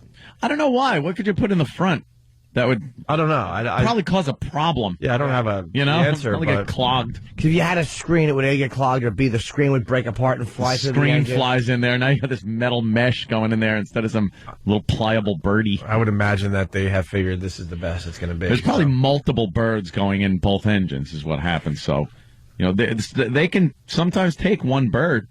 There aren't many moving parts in a turbine engine, really. Aside from the turbine, there's really nothing else moving. So if that makes it through, you're all right. What are the odds you're going to hit a bird in the sky? Yeah. Let me ask you, Larry King's taking questions online? Yeah. All right, cool. I think that you'd only want to submit serious ones. Well, yeah, of course, Jimmy. Because there is a story, and you'd have to submit this seriously. I love that. about maybe to ask Sully about how his famous Uncle Paul pilot story, because his Uncle Paul was a pilot, and would he tell the story about how his Uncle Paul inspired him? Well, that's a good one. Yeah. That is actually one of Sully's stories. That would rule. Yeah, but I mean, you have to phrase it properly so people know that it's for real. Are they actually calling in with their questions, or are they just like emailing? Maybe Larry will see that and go, "What's this Uncle Paul story?" Oh, that's a good idea. Uncle Paul. All right, let's go to Stryker. Stryker. Morning, boys. Good morning, Stryker. Sully, landing gear, overrated? Comment. You didn't use your landing gear. In Sully's case, it was overrated. Yeah. You didn't need no landing gear. Right on the belly. Where can the passengers pick up their luggage? Is there a baggage carousel at the bottom of the Hudson? Comment. Your Sully material on Friday at Caroline's. Thank you. Kill. Solid. Thank you. Ooh. Solid. Danny, It's topical. Where can they find that video? Danny's been playing videos during this whole Sully break. Bird flies into jet engine on takeoff. Is that a good one or no? I'm just watching it now. Yeah. Oh no, the other one. Yeah, the other ones are pretty good. There's like tests. It's like jet engine tests, and if you just go to YouTube, type in bird jet engine. Bird jet engine. You'll get 3 or 4 good ones. Yeah, definitely. Slow motion as the bird is just getting hacked to pieces by the slice by slice like a deli slicer. Rotor, yeah. Like, all right, we'll take a quick break. We'll continue. Opie and Anthony, stay there. Opie and Anthony. I want to say hi to everyone listening to us in Norfolk, Virginia. Some dopey writer took some shots at the radio show. What else is new? Trashing the show. Doesn't belong in Norfolk. Because they talked about a snowstorm in New York City and why should we care? Blah, blah, blah, blah, blah. And the PD of the station was pretty awesome. Sticking up for us. Nice. We like that. Thank you. See, we're paying attention. They talk about Central Park. Yeah. We made it entertaining, though, dummy. It's about being entertained. You want the weather locally? Pick up your iPhone and hit the weather app or whatever, the weather button, and it tells you the weather. Right. Stupid ass. We talk to the world at this point, so if we're talking about a snowstorm in New York City, trust me, we're smart enough at this point to try to make it interesting for the world. The world. We try anyway. Global. And we only pick the local stories here in New York that might matter in general. Sorry, we can't talk about ships and carriers coming in on a constant basis and having sex with your women. Maybe people get sick and tired of hearing about their neighborhood anyway. I mean, this obsession with local is really boring and embarrassing. Enough. We're not a local world anymore. We're not local anymore. It used to be local. You lived in your hometown, and you pretty much, except for big news, didn't know anything that happened anywhere else. That just shows, people that are out of touch because we're all living, globally. Pretty much. Look at our Facebooks and our MySpaces and the rest of this stuff. YouTubes, You're building your own little community that's not a little tiny local community. You're keeping in touch with friends you haven't heard in years that live way over here and over there. Do you only watch YouTube videos from Virginia? Is that what you're doing? Local? I only watch local YouTube videos. When I search out, I put in my local town. Rah-rah for local. Because it's much funnier and entertaining to watch local YouTube videos. Shut up. Give it up on the local thing, especially in this year of 2009. 2009. Yeah. For God's sake, it's nothing. Nothing is local anymore. Nothing that you get is coming in locally anymore. Right. Your news isn't local. You don't watch your local news if you want the news. You watch your local news in the morning to goof on them. That's what we do, to goof on the people on the news. And the second a story breaks, no matter where it is, you go to one of the networks. Sure. That cover global news. Yeah, CNN, Fox News. Right. What's the matter? You don't watch Fox News Channel because it's not local. You don't watch O'Reilly. You dope. Local. And you're a liar if you think local's cool. Because I bet you even this writer who wrote this article about us not being local and stuff is hoping that people around the world read his stupid articles. Oh, I bet he wishes he'd be picked up and be syndicated to a bunch of papers all over the country. Right. I want to write locally. Instead of blogging and hope he could get a few people to read his blogs. Enough with you, your local. I hate that. I hate when these stupid corporate douches say that, too. Well, we're looking for more local content. Cheap. That's what you want. You want to cheap out, is what they do. They hire some guy for nothing. Pennies on the dollar. Pennies on the dollar. And he gets in there and spins records or whatever he does, and you get what you pay for. They took us out of a lot of cities to go local, and because I'm an obsessive a-hole, I've been following their progress. Oh, yeah. Nothing has happened. Nothing. What they Except are, that, same or worse ratings in just about every single case. Yeah. And I told them that would happen. I'm like, what are you doing? We need local. Is he a newspaper writer? I guess. How great is it that how does it feel that your business is going into the toilet? Yeah. Your at least radio will be here. Newspapers won't be. They're going under, and it's great, and they should go under. Bye-bye. So there you go. So good morning or good afternoon. When are we on in Norfolk? Good morning, I think, right? Sort of. Late morning or something, yeah. Oh, we're not on live? No. Why? I guess they got somebody else. Local. They got a local guy. No. Hi, this is Bill. I'll be at the Sunoco. Good news. Pink Panther 2 debuts at number 4 with a mere $12 million. Still a hit, but because of DVDs and on demand and all that. But hopefully this will bury the whole Pink Panther series, and he won't make a third. Although I think he is going to make a third movie. Sure he will. Why wouldn't he? Why wouldn't you steal something 3 times and wreck it? Yeah. But I didn't have confidence in society in general. Society. And I thought this movie would have a huge opening weekend, and I'm so happy to read that it did not. Yeah. Even Taken, who's been out, the movie's been out 2 weeks now. Liam Neeson's film beat it. Yeah. And that chick flick, He's Just Not That Into You, was number 1. Then Taken was number 2. And then a movie called Coraline, I think? Is it Coraline? Coraline, Brian. Tim Burton. What is that about? Animation. It's another one of those Nightmare Before Christmas looking things. Oh, I gotta check that out. You don't like Tim Burton's stuff? I just don't like animations. Yeah, I don't hate them, but I'm Have you checked out Tim Burton's animations? No. Oh, good stuff, Jimmy. Huh? Yes. Is it? Well, the one where he does the Christmas and Halloween thing at the same time. That's terrific stuff. Check it out. You like this stuff? No. You're not a big Tim Burton fan? I'm not. I like some Tim Burton stuff. I thought, Edward Scissorhands was pretty good. Mm-hmm. Well, that's not animation. Well, no. He doesn't do a lot of animation. No, he doesn't do a lot of animation. I like Mars Attacks. Yeah? Yeah, that was good. That was weird. It was in Pahrump, Nevada. It's kind of a slam on Art Bell. Yeah? Yeah. Mm. Really? I think so, yeah. Ooh. And then you got Pink Panther in 4th, and then Mall Cop nipping at the heels of Pink Panther 2. Nipping at the Even though Mall Cop's been out there 3 weeks now, I think. That killed Pink Panther. What did Pink Panther make? Only 12. 12, huh? Yeah, but it's, you know what? It's going to be a hit, though. Is it? Yeah, because you got the DVD sales, then on demand, and then the international market. I'm telling you. You know, just drops off from here, though. I know. What'd the first one do? I don't know. Question. And why haven't we talked about James Whitmore yet, Anthony? Oh, my God. You're the big fan. I know. I love the movie, too, but you're an uber fan of this movie.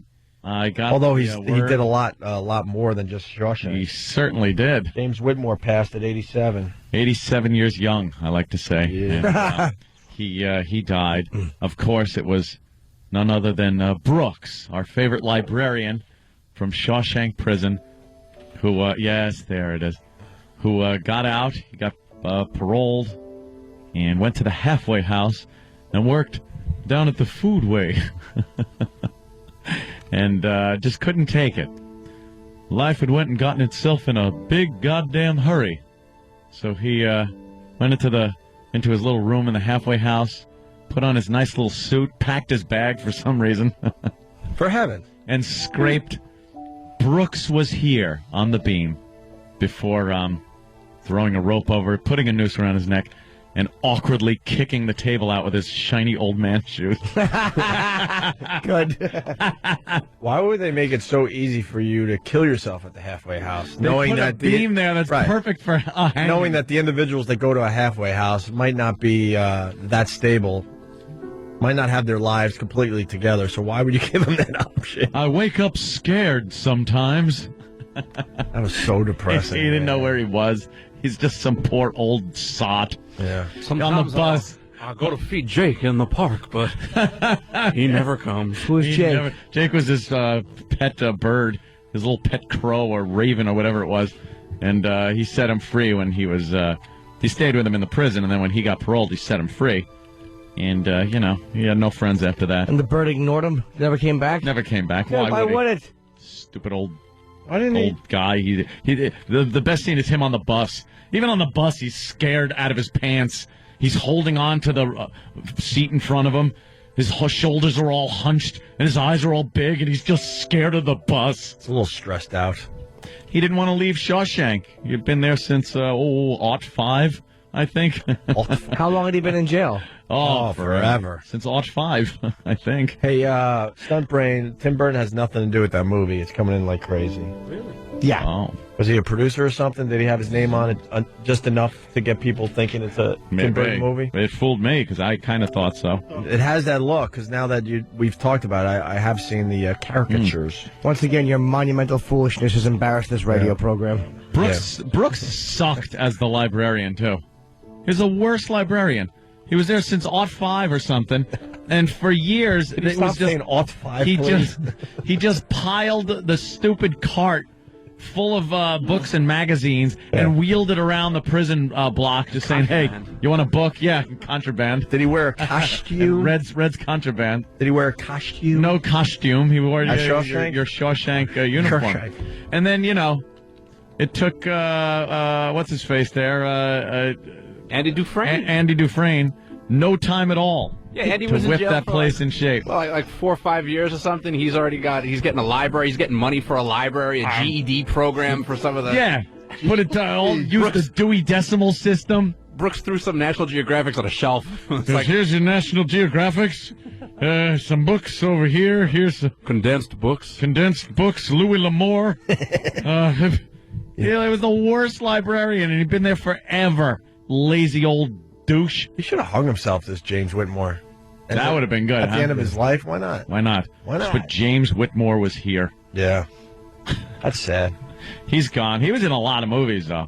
He wasn't, A million movies. Yeah. From the director of The Nightmare Before Christmas. Now Stunt Brain's trying to defend himself. But who directed The Nightmare Before Christmas? Was it? No, I have to look. Oh, here comes Travis. Travi? Tim Burton produced The Nightmare Before Christmas. He never directed it. See? Wait, so what did Tim Burton do for Nightmare Before Christmas? He wrote up the money. No, he wrote the story and he produced it. Yeah, but is that his caricatures? Yeah. With all those fancy costumes? I believe so. Yeah. But I don't think he has anything to do with Coraline aside from, I think, maybe the studio that he owns. I hate when they just throw the names on some of these films. Produced by. You think, Well, and you a lot think of- they have something to do with the film when they really don't? A lot of people think that he directed Nightmare Before Christmas. So if you say from the director of A Nightmare Before Christmas, Then you they can assume think that it's Tim Burton. But, but if it was, they would put Tim Burton. They would say Tim Burton. Of course it would. It's trickery. Yes, it is. And do we have Mickey Rourke winning Best Actor in Britain for the, what is it, the BAFTA Awards? That's just like the Oscars. It's the BAFTA. And I guess he was cursing and stuff. What did he do? And do we have the audio? He was being Mickey Rourke. Yeah, of course. Sam was pulling it. The obscenity-laced thank you speech. Nice, very good. Nice, obscenity laced. We'll have that on the radio for everybody. Sorry, it's not local. All right. Is that guy a douche or what? He's an absolute tool. What a loser. Who is he? Well, let's get some info out. Maybe the pest could tell him a thing or two about local radio. About a thing or two. Sure. And, let's just mention it. The Pro Bowl was yesterday. Who cares? That is such a no one gives a crap event, the Pro Bowl. The problem with football, every other sport has an all-star weekend, and it's pretty popular, makes a lot of money for the league. Like the NBA is having theirs, I think, this coming weekend. Yeah. I believe. and hockey. They're awesome, and the games are kind of cool to check out. No one cares about the Pro Bowl. You're right. Most guys don't go because they don't want to get hurt. Yeah. So then you get the third string All-Stars, if that makes sense. And it's after the big game, the Super Bowl. That's like the end-all, be-all of the season. Right. And then, now we'll throw you this game, too. It's weird because no one wants to get hurt. Weird. They're in Hawaii. No one wants to get hurt. Football is one of these sports. Any play, you can break your neck. So why would they risk it for nothing? Hack coming up after the headliner, you know? But you ready for this? The NFL won't accept the fact that their All-Star game sucks. And so what they're going to do is they're going to play it the next year in the middle of the season. Are they really? How stupid is that? It's a little dangerous. Because now you got guys on the field. It's their All-Star game. Your team is way out of it. There's the star player that's looking like a Tom Brady or whoever's going to make a run for the Super Bowl next year. And now you got a shot to just take him out in a game that doesn't matter. But also, even when you're not out of it. And I bet you the NFL will make some kind of rule like, no, if you're voted into this game, you have to play a minimum of whatever, a half or a quarter or something. I bet you. But say two teams are fighting it out, and say the Jets are in second to Miami, and Miami's quarterback is quarterback. You know what I mean? It's almost like, but then again, you play AFC against NFC, so you're not going to have the division rivalry, so maybe that won't matter as much. But it's just stupid. A chance for these guys to get hurt in the middle of the season. For nothing. How is that going to work? They should just give up on it and realize there's not much they could do with their sport. No one cares about it. No. It's going to bomb. I love football. I haven't taken a look at a Pro Bowl, and I can't remember the last time. No. Pro Bowl. You can't root for any team. You know, it's like a big cluster F of people from various teams.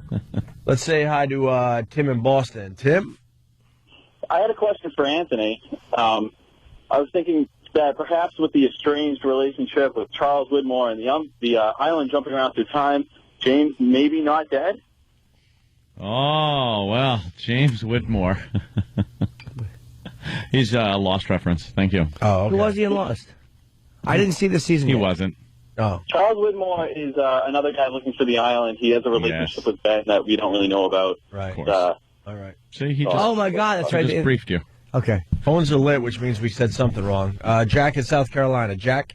Hey, fellas, just want to let you know the Pro Bowl next year is going to be in Miami, and it will be played the week before the Super Bowl. It'll be during the off week. What? Yeah. But the guys that are in the Super Bowl would most likely be the guys that would be invited to the Pro Bowl. And they they won't play anyways. But at least it's better than having it during the middle of the season. That's just stupid. So it'll be all these. Here's what that is.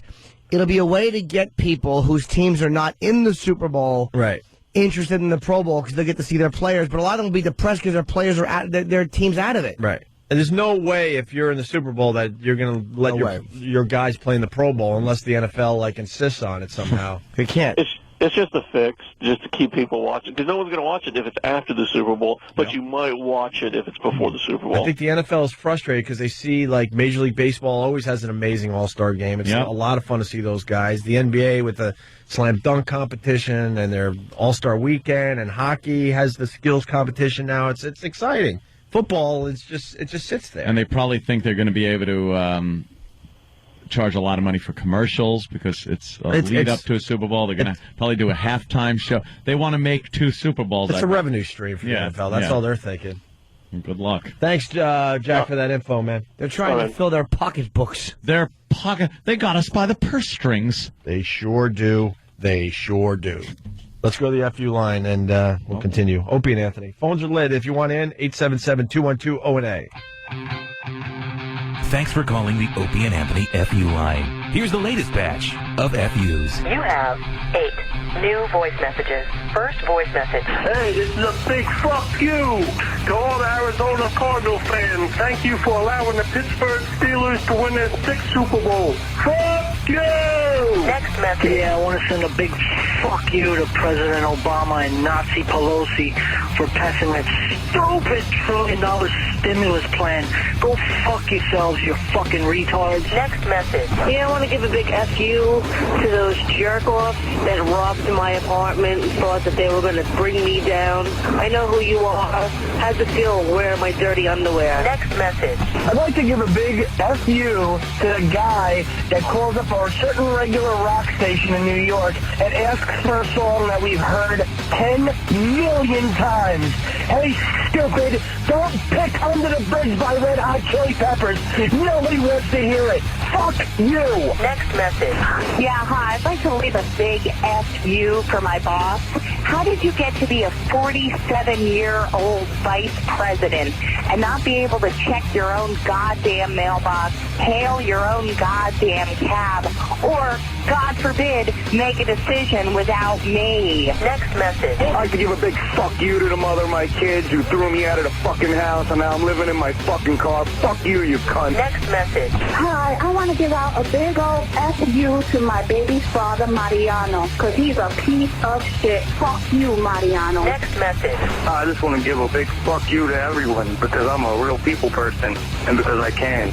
End of new messages. Call the Opie and Anthony FU line. 866-FU line 1. That's 866-FU line 1. Thank you and goodbye. Doesn't matter what you do for a living. Just sucks. True. We know we have great, can't even call them jobs. Yeah, I was telling somebody this weekend, I said the worst part of my job is the getting up in the morning. Yeah, that's Everything it. else is just gravy. It doesn't matter. You're having fun. You get to goof on your friends, goof on people, whatever. But that getting up part is just, The alarm went off this morning, and I yelled at God. God? That's your alarm? Weird stuff comes out of my mouth when that alarm goes off at 4:30. I was. Oh no, dear God! Oh Jesus Christ! No, I had a bit of a headache this morning too. I woke up at about 2:00 in the morning. Yeah, and was like, oh God, I hope this is done by the time I have to get up. So I popped a couple of aspirin because, when Mom and Sal come over, there's going to be some drinking happening. Well, all those Bud Lights, was that you? That was me and Mom. Ow. Yeah. Very impressive. And then thanks to Danny, there was one Guinness left. And so I enjoyed polished that off. And then when that was gone, there was no beer left or anything, so I had to switch to wine, vodka, and tomato and V8. I like a Bloody Mary. I don't get it, man. I'll say it again. That was my nightcap. If I did the amount of drinking you did yesterday, I would not be here. Yeah. And then you can't even tell. No. So build weird. up a tolerance. You know how they talk about alkies doing that. Yeah. Do you think you're an alkie? Oh, yeah. I'm what they call functional alcoholic. You really are. I function. How many days do you think you could go without alcohol? I've gone plenty of days. Like when I had... but that's because you have to. If someone just said, look, I don't know, stop drinking right now, how long do you think you would last before you would just be total freak out? Actually, as long as it's not permanent, as long as I need to. Like when I had my hair restoration done. Plugs. Hair plugs. No, it's hair restoration. Individual follicles are placed in your head exactly the way they grew naturally. Yeah. And where do they get that hair? From the harvest area on the back of your head. They harvest it. By the way, people are sick of you saying '05. That's Brooks. '05. '05. Oh, I've been here. Let's see. I came in '05. People are begging you to stop saying '05. '05. It's come up a lot lately. And Brooks and is then a douche. Hang yourself. People they're not sure if they want to hear '05 or costume. Costume. But that's Sam's thing. Costume. He says like that. Costume. And his mouth goes costume. But when I had that done, I couldn't drink for a week and a half because of it thins the blood and they don't want that bleeding and were you popping jonesing? Follicles out of your head. No, I was you were good. I was our favorite fine. shrink is on did the I line. want a beer? I certainly did. Well, our favorite shrink's on the line, Lydia. All right, with the horrible voice, Lydia, Oceanside. Hi guys. Hi. Good morning. What's up? Our favorite analyst. I wanted to know, Anthony, Yeah. what makes you decide that the last drink of the night is the last drink? Like, how do you know? The floor. When the floor meets my face, Yeah. it's the last drink. He knows he's had his last drink when the alarm goes off and it's spilled next to him.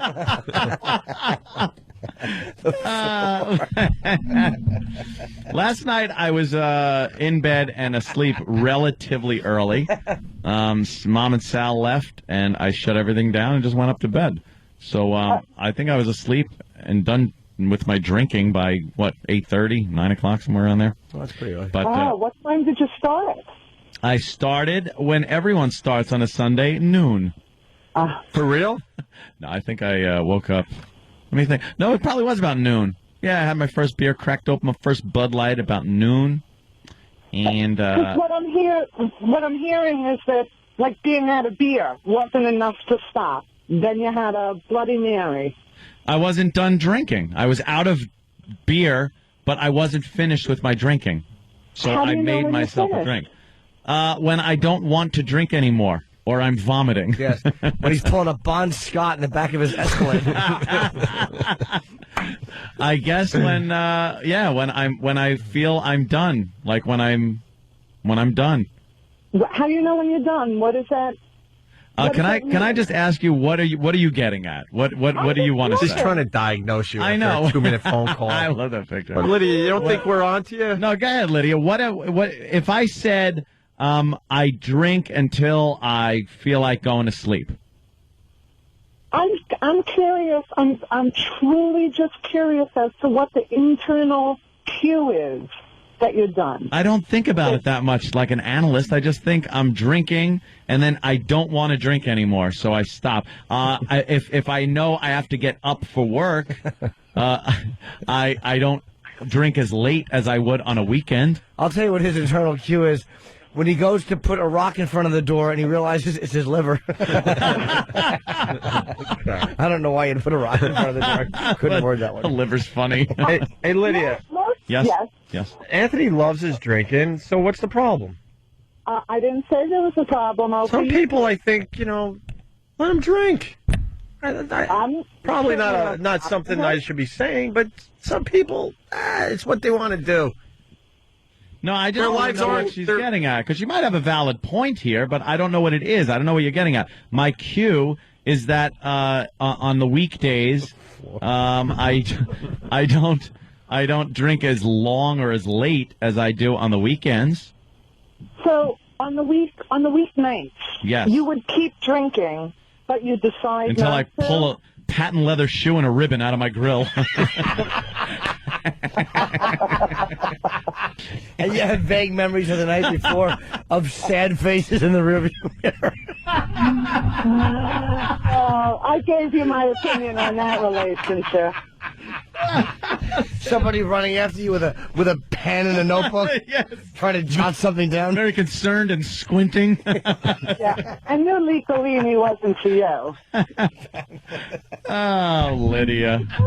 I guess what I'm getting at, Aunt, is that most people drink till they feel high. Yeah. And then they stop, and when that feeling goes away, they drink a little more. No, you got to perpetuate the buzz. No one drinks until they're high and then stops to get a hangover and then starts drinking again. Right. Once you start, you keep the buzz level up. Or if it's a weekend and you want to get effed up, then you're doing shots and stuff. But if you're drinking beer, you keep your buzz going in a steady, pace. You know what I mean? What's the matter? You don't know how to drink? I do know how to drink. I just approach it differently than you, I believe. No, it's almost impossible to stop drinking when you get that high. Once you it's start almost impossible. drinking beer, especially beer on a weekend is king. You just sit there and drink it like sody pop, and you catch a buzz. You're not to the point where you're all effed up, but you got a nice buzz throughout the day. That's where your tolerance nice comes and in. cold. I would be puking if I drank as much beer as you did. Oh, it's Lydia, how much alcohol does it take for you to get this high and then you stop? I guess 3 drinks. 3 drinks is about what gets me high. And then I have to stop till I feel like I need some more. I need some time in between that third drink. It's so funny. Yeah, Jimmy's just making me laugh. He's laughing hysterically. Just making me laugh. Wow, Lydia. You're Do you get a little loose lightweight. after your 3 drinks? Yeah, loosey goosey. What do you do? What do I do when I have 3 drinks? Yeah, do you get to the point where you might give up the old back end? Yeah, you giving up some stuff? It takes a lot more drinks than that. Yeah, That takes a lot more than 3. ether on a rag. That's right. 3 drinks makes me pleasant. Pleasant. Pleasant. Well, why don't you have Pleasant. 3 drinks before you call next time? It's a little too early for me for that, guys. All right. Thank you, Lydia. Bye, guys. Bye. There goes she Lydia, is. trying to She's figure always- Anthony out. She loves trying to figure me out, whether it's me being a nut job. She wants to cure you my- of your whatever. my your- paranoia, of your ills. my racism, my drinking. She wants to help me all the time. Hey, can we take a listen to Please Read the Letter? Robert Plant won Record of the Year. Record of the Year with the Grammys this is the song. Yeah. This is it. This was deemed the best song of the year. Best song of the year. Yeah, because they have other categories. Well, then they have Song of the Year, which I don't understand how that's different from Record of the Year. And you would think record of the I was that's exactly where I was going at, Jimmy. No, that would be Album of the Year. There's Album of the Year, then there's Record of the Year, which is just one song off the album, and then there's Song of the Year. But that's Song of the Year is Record of the Year. Huh? Yes. What? What? Writing and then performing. So Record of the Year is the writing? Yes. Yeah. It's the best written song? And then Wait, who won Song of the Year? How do you distinguish that? Song of the Year was Coldplay. That's writing. So if you write a good song but it wasn't performed well, then what happens? This is stupid. Seriously, what's the really difference? is. That's the difference. So if a song is well written, it's going to sound really cool. So Joe Satriani won it? Record of the Year goes to the artist and to the producers, recording engineers, and mixers. And then what does Song of the Year go to? All right. Album of the Year goes to the producer. All right, let's get to Song of the Year here. Song of the Year is a Songwriters Award. So it just goes to the writers. Mm-hmm. And a lot of people saying that Coldplay ripped off Joe Satriani, so that's why Jimmy said what he said. Supposedly Joe Satriani was going to the Grammys to serve Coldplay some papers. Oh, really? Coldplay's avoiding the Joe Satriani thing. Right? Yeah, his lawyers say that they keep avoiding him. Right. But he couldn't get in? I don't know. I don't have an update. So, Record of the Year, Please Read the Letter. Robert Plant and Alison Krauss. We've talked about these two. Robert Plant, of course. Is it Krauss or Crowley? I think it's Krauss. Krauss, Alison Krauss. And they've been at it for a while now. They're just a huge hit together. Can I hear this Record of the Year, Please Read the Letter? Or a piece. Now listen, and really, would you like this? It's probably cool to say no, but really listen. Caught out rhyme with just a little too much to hide. Who's singing? That's Robert. No, it's not. Baby, everything's going to turn out fine. What happened? Please read the letter. I nailed it to your door. It's crazy how it all turned out. We needed so much more.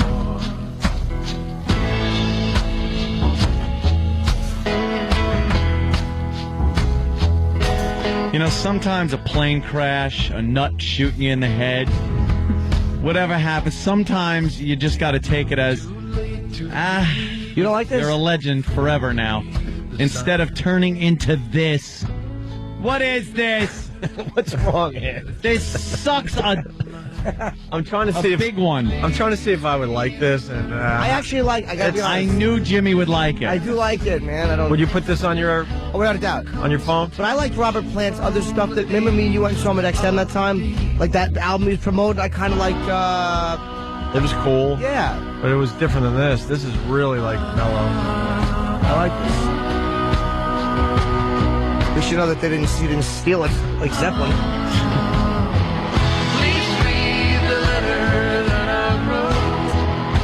Should be the email. The Twitter notification that I sent. Please read my blog. My short little blog. Only 120 characters. I don't know. I'm really trying, and I don't know. I don't know what I would do with this song if it was on the radio. I think I would have to turn it off.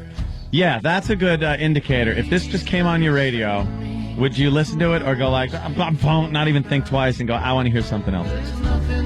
But he's huge with this Alison Krauss. This is the upper end of Plant's range these days. They won Album of the Year. This is his high notes. Yeah. He's straining to get this out. But they won Album of the Year. I know. Meaning the whole album now. Yeah. Not to be confused with Record of the Year. I think they won 2 different songs, won 2 different awards on that album. They won all sorts of stuff all over the place. I don't know. Isn't it the best song by a guy with a head the size of a Tyrannosaurus? I believe that's the criteria. I was lucky enough to get a picture with Robert Plant because of Jimmy, because I was going to bail. We were at XM, and Jimmy got right in there because he's not going to accept no for an answer. No. And then Jimmy looks at me like, well, what are you... And I'm like, And Jimmy actually grabbed and said, could you do one more? And my picture, I'll twit it tonight. Yeah. Robert Plant's effing head, like you said, is twice the size of mine. And you would think, all right, you must... Forced perspective. Right, you must have been, further in the shot, like behind him a little bit. Nope. I swear to you, when I show you this picture, well, there's a better example right there. Jimmy and Robert Plant, the same thing. We look like lovers. That looks like one of the... Put that up on O&A moons Radio. of Jupiter. Okay, there's mine, too. Look at how big his head is. That is a giant Robert Plant head. The award should be Best Crooning from an Easter Island statue. Look at it. Oh, my God. I am slightly behind him to keep it a little fair. It's Opie and Rocky Dennis. He looks so much happier with me, though, doesn't he? Yes, he does. Well, because you bothered him. I'm always the one more guy. I got a picture with Sting where he just hates me because I asked for a second picture because my flash didn't go off. Yeah.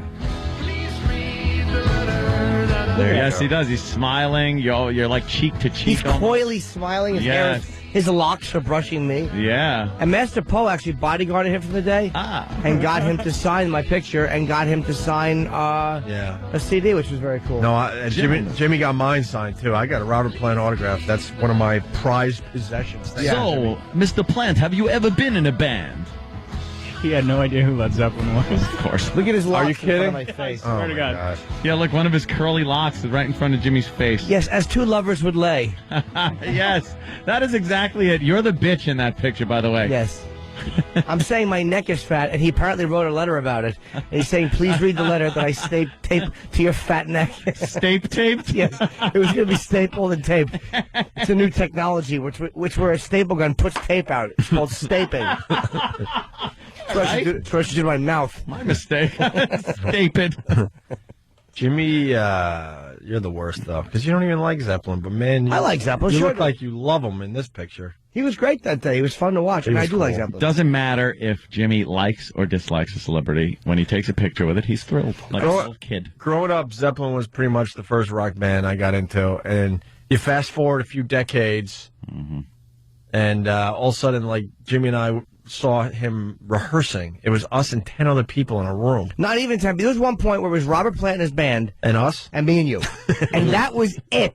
Awkward. It was and XM. he's still doing the Zeppelin, like, hip stuff, and we're like, what are you doing? It's just us dudes, man. Didn't you see, like, a huge hog? Yes. Yeah. Oh, yeah. He's still doing the huge hog thing. Yeah. I think he's packing. I think he's putting something in his pants, but...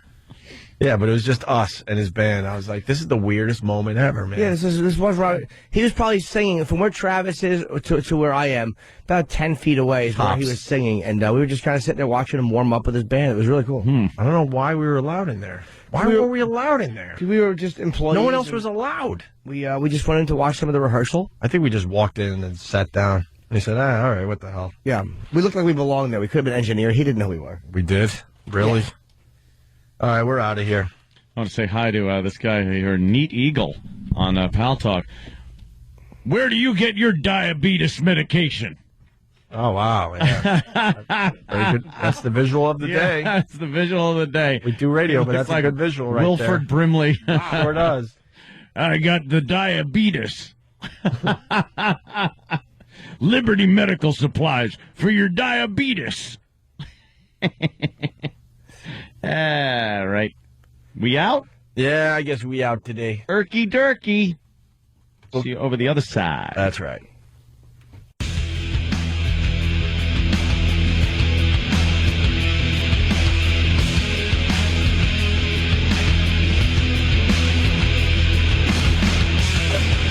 Continuing with the Opie and Anthony show. Man, we were hoping to call it in today, but then we walk in and there's a fucking big audience. So now we got to do more radio for everybody. Yeah. You guys suck. You couldn't come here on a Tuesday or Wednesday. Mondays we like to coast like everybody else. Yeah, Usually we fuck have off a little at work. The word got out that this is going away in another month and a half as far as the live audience, so the crowds are starting to get bigger. Yeah, usually on a Monday, you know. there's one douche out there. Today we got 15 douches. It's like, there's only 1 week left of Les Miserables. Right. Get your tickets now. And then they pack out. Meanwhile, they're closing because no one was going. You know what? All right, let's use that and go with this. You know what? After Friday, it's it. Miss Saigon, closing down. Cats, now and forever at the Winter Garden Theater. How do you remember Winter Garden Theater? I remember every commercial. I know, but I remember commercials. I know. Commercials. I have commercials in my head. I know them all. Yeah, give me one. Give me one. Plop, plop, fizz, fizz. That's oh, the what a easy relief one. it is. I Plop, can even plop. come up with that one. Yeah?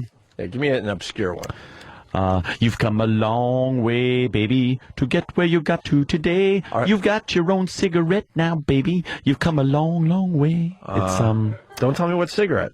Well, what else would a bitch cigarette be? One it's a bitch cigarette? One that you never got to bum off a fucking person. Virginia Slims. Right. Is it really? Yeah. Virginia Slims. That's the only bitch cigarette I can think of. Yeah. Is there another that bitch sucks? cigarette? Like, you got to. Yeah. Well, they came up with a couple of bitch cigarettes after Vagina Slims. What was the one? Well, there's Travis just reminded me about Capri's. Capri's. Yeah. It was those cigarettes. It's like, hey, you got a cigarette? Yeah. And then this chick would like pull out her Vagina Slims, and you're like, I can't smoke this. And the only reason slim like a bitch. And the only reason you were smoking, especially back then, was to look cool. Yeah, so you didn't you want don't like look cool. you don't want the cigarette to look like whatever, faggy. If you bummed a cigarette and someone pulled out a fucking box of Marlboro Red, you're it in. was just the shit right You're in. there. Or the that was the shit. Or the Camels without the filter. Non-filter. Boy, was that harsh. I used to. That was a harsh smoke. When I was living over my friend's house, his mom would smoke Pall Mall. Non-menthol, non-filtered. That's cancer in a box. That is like the HOV lane to cancer. Those cigarettes. Had to bum them though. Had to bum them. But what I would do They is had take more cancer in those cigarettes. I took the nasty old filter from the butt that was in the ashtray from like one of my Marlboros, and I would like put it onto the Pall Mall because you so I even could knew. smoke it through a filter. You even But sometimes I had no cigarettes, no butts left, nothing. But sometimes the cigarette butt was like hard because it had been there so long. It was like, you just pull a butt out of the ashtray and try to straighten it out, and it just cracks. That's all the guck in your mouth, like just turning it's all into this cement. tar too that just kind of like Went through hardened. But the Pall Mall was like the worst. Smoking those non-filtered, just Someone is saying that Marlboro. Well, I'll let Tom say it. Tom, go ahead. Hey, guys, how's it going? Good, man. Marlboro actually was originally marketed as a chick cigarette. No. And that marketing failed. They throw a dude on a horse with a Marlboro, and off you go. Well, how was it marketed to bitches? Yeah. I don't remember. I don't know how the marketing worked. I just know that detail, that it was originally meant for women. I don't remember that. Yeah, we'll have to look That was that up. well before my time. I always remember the Marlboro Man. Yeah, have Stuntbrain check that one out. Stuntbrain doesn't do this side of the show. Lungs were riddled with cancer when he died. The Marlboro Man. Really? Oh, yeah. Riddled with it? Oh, yeah. riddled. And then he was against smoking the and lung all that? cancer. Yeah, and then he came out against cigarette smoking. Can we get our old cigarette commercials? I love those. I love Where they those say ones, man. doctor approved and Doctors. all that crap. 9 out of 10 doctors Smoke Marlboros. It's a smooth pull on a cool cigarette. Jimmy, what happened? You'll love it. What happened? What phone is bothering you today? Oh, no. It better not be that phone. I'm going to guess it's the BlackBerry. No. The iPhone. Sorry. It threw you offline again. I was on the computer and it threw me offline. Wait, you told me when you got a new phone that you would let me see your iPhone. Is today the day? Oh, shit. No, because I haven't For me? transferred all the information. But then you can see it. No, but I'm thinking of getting an iPhone. Let me just see how it feels in my hand. No, I don't want you to see how it feels in your hand. Why? He might bust it. I ain't going to. That's the I bet you'll obvious thing. bust it. Give me this, fatty. Oh, fuck. We have by the way, we have Greg Gutfeld coming in 6 minutes. Oh! From Red Eye, which I was supposed to be on tonight, but thanks to President Obama, doing his press conference. Oh, he's doing What is Obama doing? his first press conference of his presidency. So he's going to, get in front of the press, and they're going to ask him softball fucking questions. Well, I think he's going to apologize to. He's going to demand that Poland apologize for bloodying the knife of those Pakistani militants with the head of one of their citizens. Fucking annoys me. Oh, foreign policy so far. Stinks. See what happens when they send Hillary over there. Oh, boy. To chat with some of those people. Oh, boy. Ahmadinejad seems to be an election coming up. That's why he's talking tough. Yeah, well... But they don't elect him? It's hysterical. What are you talking about? He's running against a real moderate Muslim. A guy that can actually be spoken to and stuff like that. And apparently, it's a write-in. You got to write in his ballot. Right. And I'm just thinking, that'll be the last thing you do with your hands, is write in for that motherfucker. Plus, we've all been in a cab. How do you remember how to write the name? Oh, please. Well, I guess over there it would be easy, huh? Well, you have to write those wacky symbols that they use for letters. Not like real, letters. They got lazy or something. What does that all mean? That's why we'll never get along. Who's going to try to learn their English culture? is so simple. Learn it. Yeah. Bunch of drivel symbols. Yeah. Oh, look, it's a half a circle with 2 teeth in it. What does that mean? You're assholes. That's what it means. Fucking nonsense. Just write the words. Let me give you this today, because we were talking about it. Hey, well.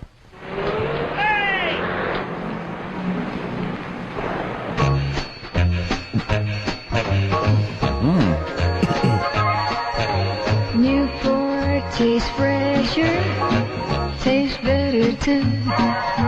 Newport tastes fresher, tastes better too. Newport tastes fresher, tastes better too than any other menthol cigarette. Ta-da. Newport tastes fresher, tastes better too.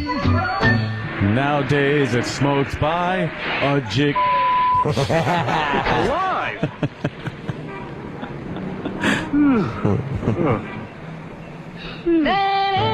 I don't know. This is falling flat. There's always such the chicks that sang those things. They should be on that Art of the Topless. They sound like the Art of the Topless girls. You know they were goers. Which one? Of course, they smoked Doctors. cigarettes. Yeah, that's the one I was looking for. All right. Yeah, I took a chance there and failed miserably. This is the one where the doctors talk about smoking. This is the one we wanted. According to a recent nationwide survey, more doctors smoke Camels than any other cigarette. Fucking assholes. Yes. Fucking assholes. Than any other cigarette. More doctors. They knew what they were doing. Yeah. According to a recent nationwide survey, more doctors smoke Camels than any other cigarette. 3 leading independent research organizations asked this question of 113,597 doctors. Wow. What? How did they get that info, That's by the way? some number. You think the doctors just willingly offer that up, or was there some trickery involved? They walk into the ER, right, and over an open patient, look at what the doctor is smoking at the time, as his ashes are falling in the patient. They look at the cigarette and go, "Hey, it's a Camel." Right. What cigarette do you smoke, doctor? The brand named most was Camel. Now, you probably enjoy rich, full flavor and cool mildness in a cigarette just as much as doctors do. And that's why... They were just fucking people over, man. We wonder why they fucking came down so hard on these scumbags. Oh, every penny they lose in those lawsuits makes me happy. Yeah, it really is just... They were completely fucking with us. Not only just people. They can't just say, like, hey, we surveyed a lot of people, and they seem to like Camel. Yeah. Doctors. You know what is amazing to me? If you talk to the older generation, they'll say stuff like, we just didn't know. Shut it. You think they just didn't know? No. Like there just wasn't info available yet? Because now, I mean, all the evidence is out there, obviously. Put it this way. Why would they choose doctors to survey if they didn't want you to think it was safe, knowing that it wasn't safe? Right. Like, why not fucking iron workers? Yeah, truck drivers. Hey, or truck drivers, iron workers. Construction workers, sure. Just the idea that they chose to survey doctors, lets you know that there's a problem with these things that they're trying to quell by saying, look, doctors smoke it. So you think the people knew, but it made them feel a little better that the doctors were saying that it's okay? The companies absolutely knew. Oh, yeah, I have no doubt about that. A lot of the people knew. That were smoking? But there were some people, probably morons, who would think sucking smoke into your lungs wasn't bad for you? Yeah, it's easy to say that now. That's what I mean. Put yourself back then. Like, would you know? Yeah. You think you would know? I would know. You have to know. But wouldn't you just think your lungs could handle it? Yes, my lungs can handle it. No different than being stuck in a tunnel in your automobile. Back then. Well, you'll breathe in the same amount of smoke just walking the streets of your fair city. Cigarettes are completely safe. Look, doctors are smoking them as they're turning away Negroes for emergency surgeries. What cigarette do doctors flick at Negroes more than any other cigarette? Camel. Yeah, we were goody two-shoes back then. Oh, we certainly were. We sure put that image out there. Yes. There's horrific things going on. In a cigarette just as much as doctors do. And that's why, if you're not a Camel smoker now, try a Camel on your T-Zone. That's T for taste and T for throat. Your true proving ground for any cigarette. See if Camel's rich flavor of superbly blended choice tobaccos isn't extra delightful to your taste. See if Camel's cool mildness isn't in harmony with your throat. See if you, too, don't say, Camels suit my T-Zone to a T. Camels suit my T-Zone to a T. He's right. I say it all the time. Camels suit my T-Zone. You can get to my T-zone through my mouth or the hole in my neck. They call it a T-zone because that's the shape that's removed from the throat. Yeah. Your trachea. T as in tracheotomy. If you didn't know any better, you would think they were describing like an ice cream sundae or something. I know. The freshness and the freshness coolness and taste the taste zone and all this crap. mildness. It's a cigarette. It's wonderful. Did you enjoy smoking when you were smoking? Yeah. Sometimes you did? Yeah. Like really enjoyed. Sometimes. Did you enjoy the act or the actual taste of the cigarette? Everything ruled with cigarettes. it? And especially when the first one of the morning was a little like, you're just getting it out of the way. Yeah. But when you are at a bar having some drinks and you got a cigarette in one hand, drink in the other, nothing better. I was the lame bar smoker. I did it because I thought it was cool. Yeah, it was. I never liked it. It was. I want all the kids to know that. It's cool. Sure. It looks cool. Kids. You'll be cooler. Chicks will think you're cool. Anthony says, let's say hi chicks will think you're cool. Let's say hi to Nick in Atlanta. He's got more info on this doctor thing and how they use the doctors to get us addicted to stuff. Go ahead, Nick. Hey, guys. Hey, man.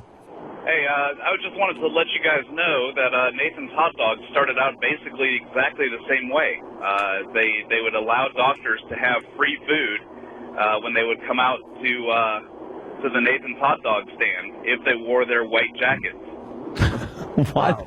Like dressed as a doctor? And then you as the dumb civilian, like, oh, it must be good for you. Look, doctor's eating the hot dog. Why is he smoking a hot dog? Well, I was just trying to draw a line between the using the We got doctor it. to promote something. Right on. Nice. Nobody's confused. Literal Nick. Thank you, sir. Let's say hi to Kimball in Baltimore. Yeah, my dad's a doctor, and he was there during the first couple of tests when they're bringing back these rats, telling them they got cancer, and all the doctors are standing up in an auditorium full of smoke, and apparently the one guy in the back got up and told the one doctor that all he proved was that rats should smoke, and they just kept smoking away. Yeah. Well, that's, that was the beginning of when they started testing that, and it's got to be long enough ago where anyone that's alive now would have known that it's bad. Yeah.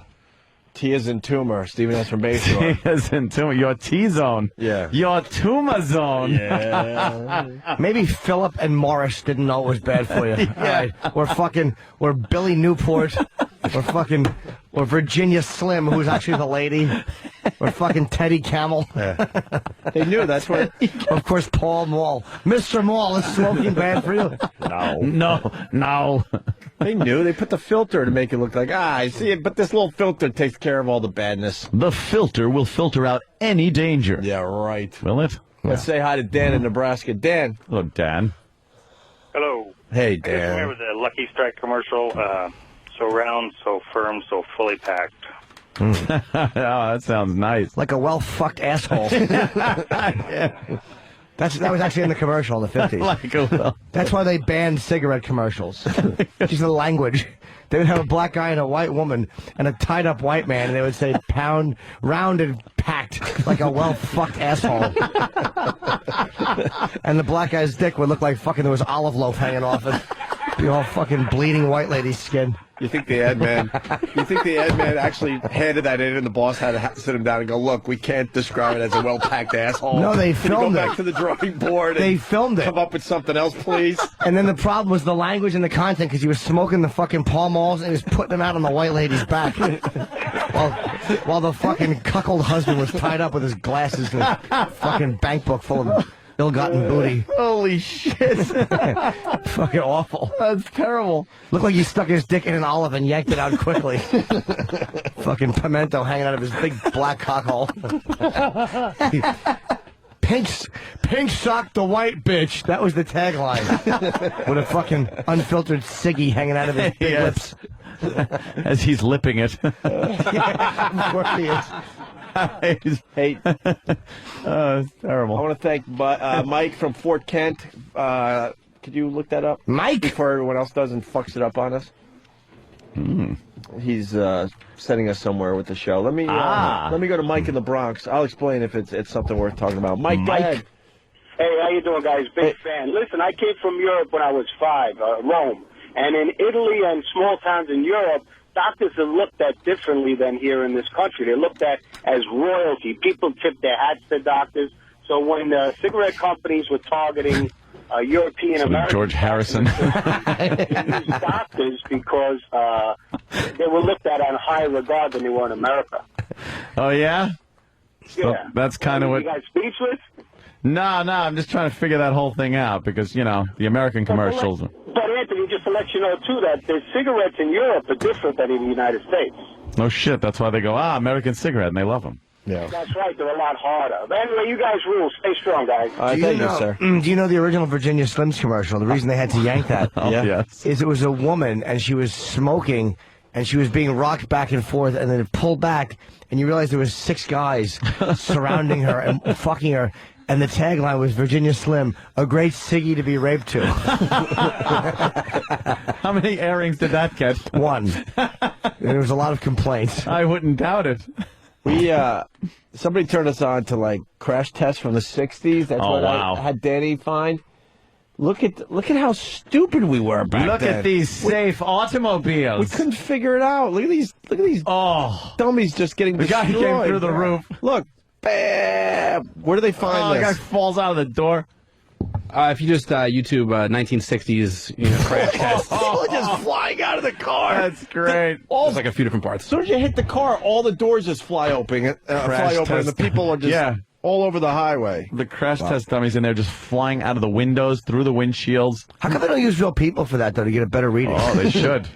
Criminals. Why don't they use prisoners? You know, that's what they should do. You know, they should do that to fucking kid touches. You know what I'm saying? All right, we get it.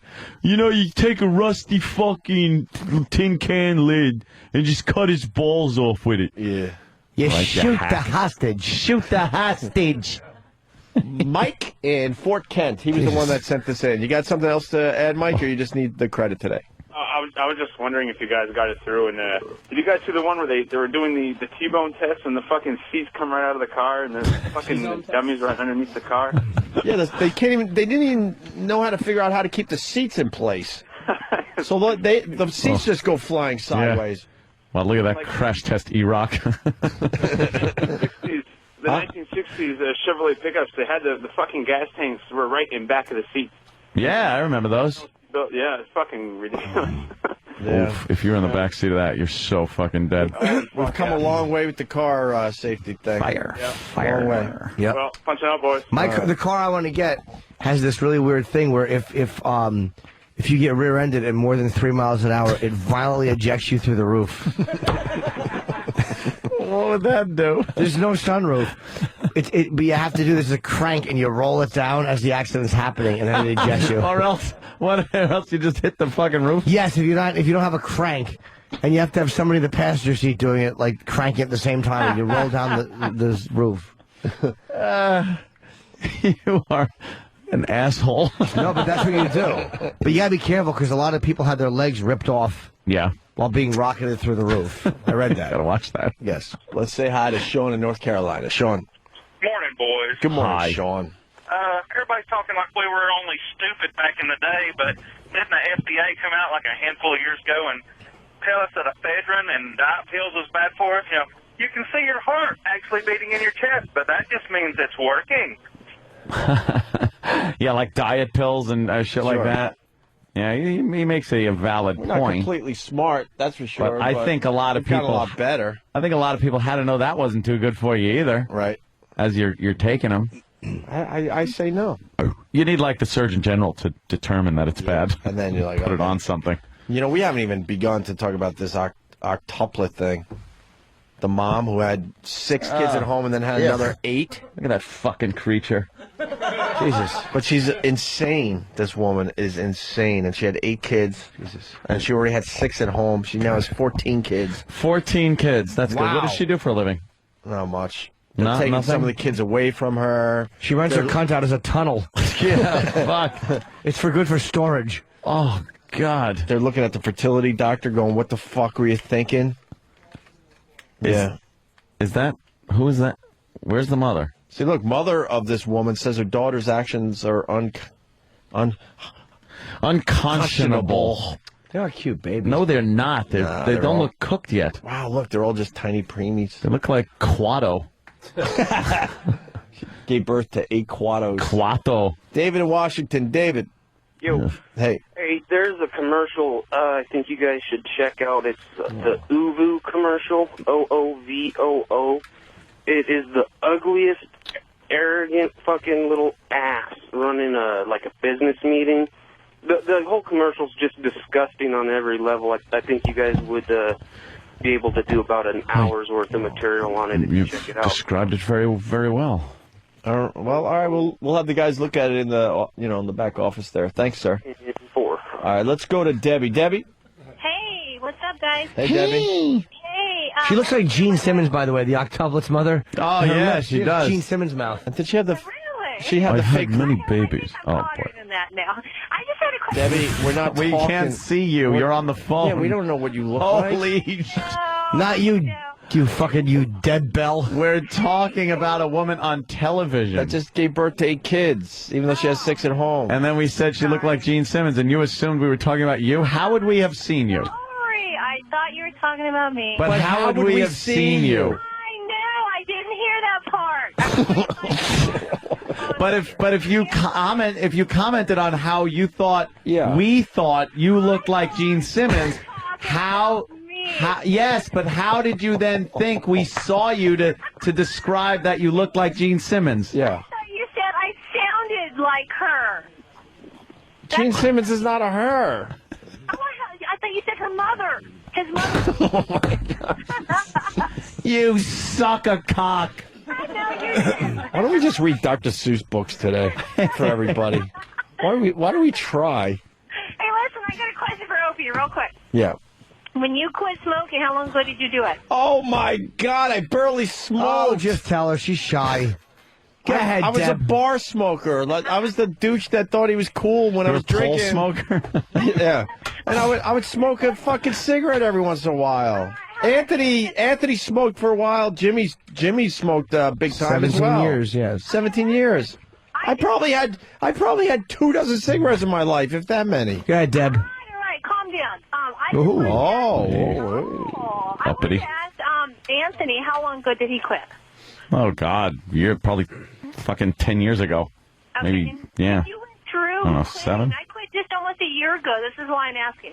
And how was your anxiety? Did you just stay drunk, or did you take Valium, or what? Yeah, that's what I needed, just to not smoke. Debbie, what is wrong with you stop smoking. That's how you stop smoking. You stop smoking. Afterwards, didn't you just feel like a lot of anxiety? No. I felt like I wanted a cigarette, and then I said, I'm quitting, so I can't have one. Yeah. And then you don't. That's what I did. That's what I did. I was just wondering if I was the only one that felt that way. So. You're a fool. Happy birthday, Jimmy. Thank you, Deb. Godspeed. Debbie, where are you driving to today? I'm sorry? Where are you driving to? I am in Asheville, North Carolina. Hopefully she's unknowingly driving into the rear end of a tractor trailer. What, are you driving to your job? Where are you driving to? I live in Asheville, North Carolina. Oh. Give me a fucking answer! God damn. No, I'm standing outside right now. I'm not driving. Do you have a job? I mean, what are you doing when you're not calling the show? I have a job. I listen to you guys all morning. I do drive for a living, yes. You don't fucking understand. I work for a transportation company. Let's put it that way. I'm not asking, I'm telling you. Oh. What? What are you telling me? Fuck's sake, man, you're amateur. Give me a fucking answer! Ann, calm down. You got Ann all pissed off, Debbie. Give him an answer, please. What's the question? No! He already told you the question. He's mad now. Hey, Bruce!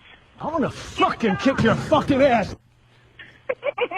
Give me a fucking answer!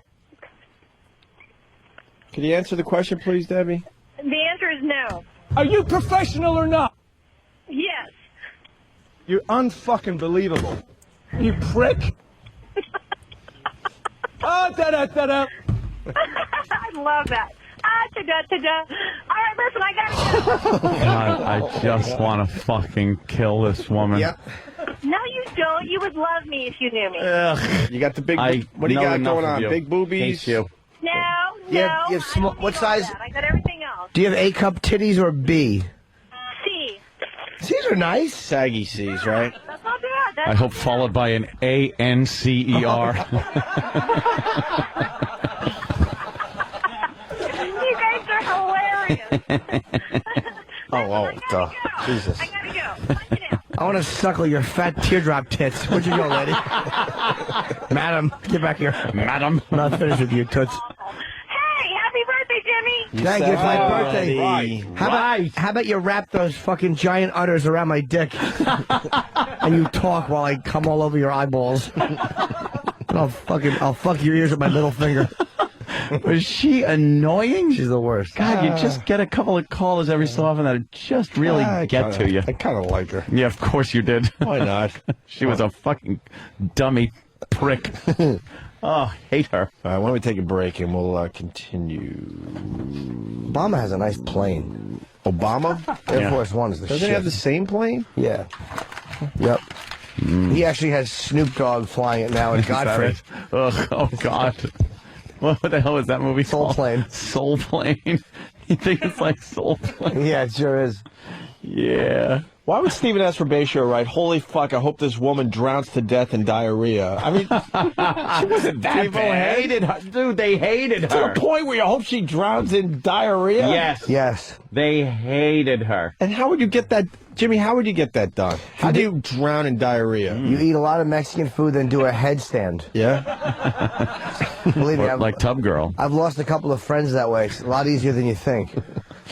One giant dollop of liquid shit goes into your nose and you breathe it into your lungs. It's worse than the cinnamon challenge. All right, we got another question. I guess it's question day on the show. Francis in Iowa. Hey, guys. Lighten up, Francis. Then again, maybe one of us won't. That's my middle name only. I didn't want to give my real name. Hey, guys. I've been smoking some serious California reefer for the last 10 months, and I'm down to my last couple buds. What kind of shit am I going to go through in the next couple days? Why are you quitting? Because it's in California, I'm in bumfuck Iowa, and I'm running out. So buy some more, you fucking boob. It's pot. It's not fucking uranium. Jesus. Yes, he's smoking moon dust. Right. Fucking schmuck. Moon dust. You're in Iowa. Fucking plant a tree in the yard. Nobody will notice it. Wow, there's a massive fire in a building in Beijing. Oh, wow. Hotel fire, 40-story building. It's under construction. Oh, that thing is done. So there's no one in there, which is good. But Wow, look at that video. I hope it fucking falls down just to shut some of these conspiracy assholes up that go, that building burned and it didn't fall down. Please, just fall down. The fire is all the way up to the top. Yeah, that is a fucking fire. You think they're going to be able to save the building? Yes. No, what does Beijing have for a fire department? Hey, what happened to the pot smoking guy? I wanted to talk to him for a while. You put out fire with paddy water. Jesus, what the fuck hotel was that? It was the Grand Gasatorium. They don't have rugs. They would just pipe in gas and you'd walk through. It was a very popular hotspot for non-smokers. Yes, that's all. How would that work, Jimmy? After you get out of the shower, you have to tiptoe through your gas floors. Shit. You know how dangerous that would be to stay there? Very, It would smell apparently. like gas. People get sick. Yes, you can see. It's very dangerous. Yes. Something sparks up. Yeah, 40 stories. Because every story is Every on floor fire. is on fire. Every single Would one. they use that? All right, look, we're building this, but in the meanwhile, let's store dry leaves on every floor. I want all the dry leaves from this country to put them on every floor. Dry leaves and cigarette butts. Flick them in. We'll put them out later. You'd have to go ow, ow, ow for every floor on the way down. Dude, you don't even get a break if you're on the 40th floor all the way down. It's hot. Ow, ow, ow, ow, ow. Imagine some poor son of a bitch that thinks it's just in the stairwell a little bit and goes, I think I could run through this. Right. Realizes Keep it's running, 40 running, stories running, of flames. running.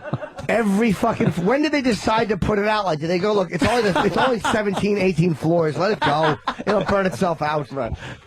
Wow, when they pan down, it's just amazing. Wow. It is every floor. That thing is fucked. Yeah, it's horrible. Massive fire. And it's amazing how different things are looked at over there. They're calling it Singapore lightning. Of course. What do we call it? Get the graphic out off the screen, Fox News, you cunts. I know. God, you can't even see half the fucking picture. And we don't want to see the reporters. We want to see the fire. I want to see the reporters and the fire together. Well, that reporter's That would be bad. nice. Look at her. Her? I wouldn't mind giving her a smooch on the old man. Oh, my Odie meal is here. Oh. Right, hold on a second. Mine's here, too. Take it out of my bag for me. Yelling at Kenny like that. Why did Starbucks chintz on my Odie meal? They sure did. They only gave you a little bit. Fucking The change on the earnings are oatmeal. What am I down. going to do with this? What is this shit? Oh, what do you got? Nuts? Mix it up for me. Dump it on his head. Ooh. No. Did you get more Odie meal than me? No, same amount. What the fuck is up with their Odie meal? I don't know. It's Lou's fucking been losing horrible. at the track. He's had to cut back on the oatmeal. Then you get a no oatmeal. A catty shat. I did the stripes. Yes. You heard my stripes, right? Of course. Thank you. Let's take a break. We're going to eat our Odie meal. Kenny, moisten my fruit in your mouth. Chew like a bird for Jimmy, Yeah, please. Kenny, whenever I eat Regurgitate. raisins, Kenny will hold my raisins in his mouth for a minute and get them all nice and salivated. You got to get them hydrated. He'll plump up my raisins, and then he spits them on a plate, and I eat them. That is fucking disgusting. I like him to moisten my raisins. Who's willing to do some regurgitation today with Kenny? Oh. Kenny, would you moisten up some raisins and Yes. then put them in someone's mouth today? Hey, I have an idea. Mouth to mouth. How about you moisten my dickhead?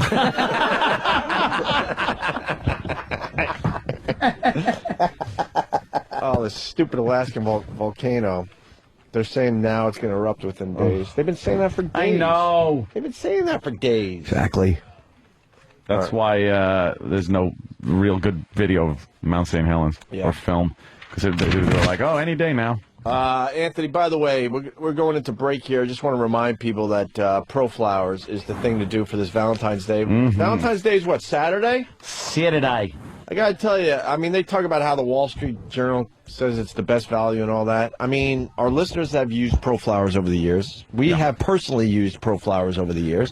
I send them out all the time, and the results are great every single time. They've figured out how to do the flowers in the mail thing. Finally. Because it comes in a really nice box. You open up the box, and these flowers, I don't know how they do it, but they're fresh every single time. They last for a long time. And they got a nice deal for Valentine's Day. What are they doing? 1 dozen red roses in a free ruby red vase, or 2 dozen assorted roses in a free clear glass vase. Plus, they're going to throw in some truffles. All for just $39.99, huh? What a deal. That certainly is a deal. What you got to do is go to proflowers.com. It's going to be a microphone in the upper right-hand corner. Click on that microphone and type in the password. They changed the password to just this now? That's what I got. Oh, boy. 2 inside, whatever. The password's Opie. Whatever. Just type in Opie, O-P-I-E. And you'll get the savings I just mentioned. Or you can give them a call, 1-800-PRO-FLOWERS. That's 1-800-PRO-FLOWERS. Don't forget to use the password OPIE. Don't wait, order now. ProFlowers.com or 1-800-PRO-FLOWERS.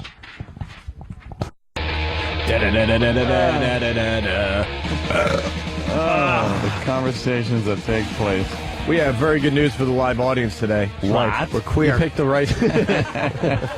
right day to come here. We got a Dilbert update.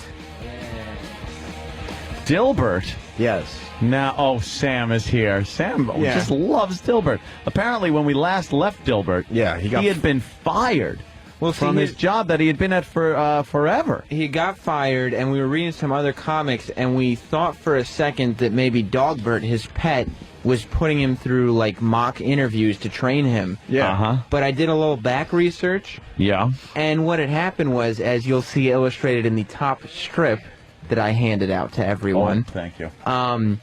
The stock in the company that Dilbert was working for, it fell to just a penny a share.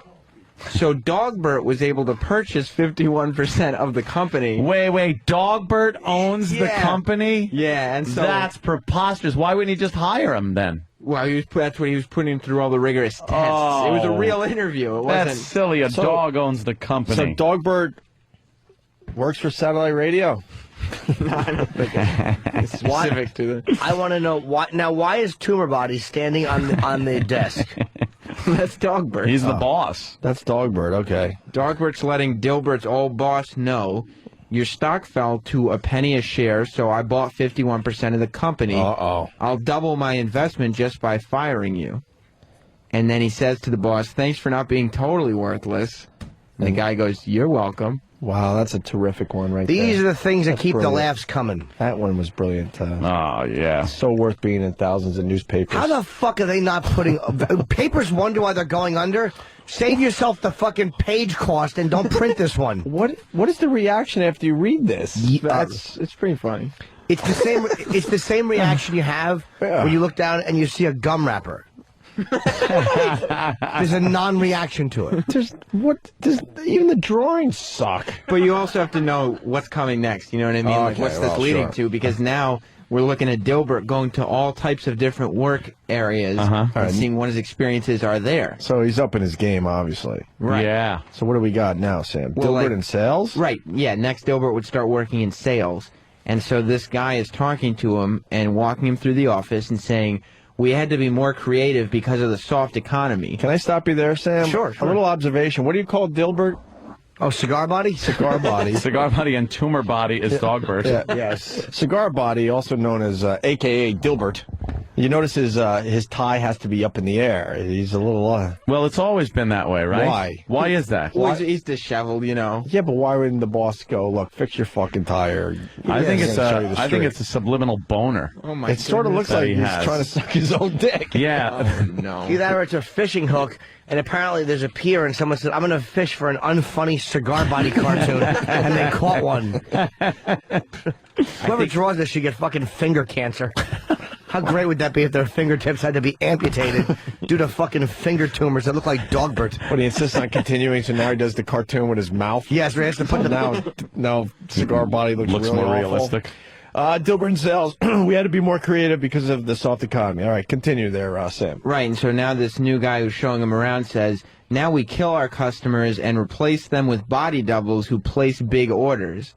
And then in the next frame, there's some, I guess, woman who says, who's the handsome new sales guy? And then the boss says, he's you in about 10 minutes, referring to Dilbert, of course. And then she says, what do you mean? And he says, well, he's going to have his cock cut off and be made into a woman. So we'll have two lunks with vaginas running around this office. No. That was the end of the cartoon? What does that mean? I think maybe it's a commentary on the high turnover rate going on in a lot of companies. So Dilbert is now going to be... I don't get it. They're firing the bitch. Here's what happened. They hired Dilbert. And she has been seen as an albatross in the company. Yes. Because her giant vagina has been swallowing up desks and typewriters and computer monitors. Her name is Old Big Pussy Bertha. And they have to get rid of that black hole. And she's a flat, so anyone else notice that the big fat broad doesn't have She's the worst. And now I'm looking at the next line of cartoons, the 3 panels, and there's a little shit nugget on the desk. There's a tiny little shit nugget. Yeah, who's the shit nugget, Sam? You're way off. That's Cat Bert. Why does everybody have to be Bert? It's just one of the cute things. It's like ongoing. You enjoy this? It's funny. This comic? It's funny. You like the Cat Bert? Who do you like best? Cigar Body, Dog Bert, or Cat Bert? Well, or Nugget, or shit nugget. Cigar Body, shit nugget, and tumor body. Yeah, right. Which one do you like the best? Well, of course, Cigar Body. Well, Dilbert. We'll call him Dilbert. No. Cigar Body. Cigar Body. Okay, well, he's my favorite because he's the classic, but every now and then I get excited because a Catbird appearance is not as common as, say, a Dog That's not his name. Yeah. I mean, shit lump. The top of Dilbert's head looks like an unclipped cock. Like you're waiting for a head to come sliding out of it. Jesus. Well, this comic is called Catbird, Evil Director of Human Resources. Oh. Yeah, it's fun. Dogbert appointed Catbert to be head of human resources? That's crazy. Why would a dog appoint a cat? Yep. Known enemies. Yeah, they're too busy licking their own assholes. Yeah. When do they have time to do all this? Exactly. Sam? You'd be able to pilfer from the company, not show up for work, and still get paid because a cat and a dog are in charge of things. Yes, your boss is burying his own shit in a box in the corner. And then your other boss is licking his balls under a table. What the fuck do you got in front of you? Oh, it's just protein powder. Dude, that is a giant jar. It's only $90. It's giant.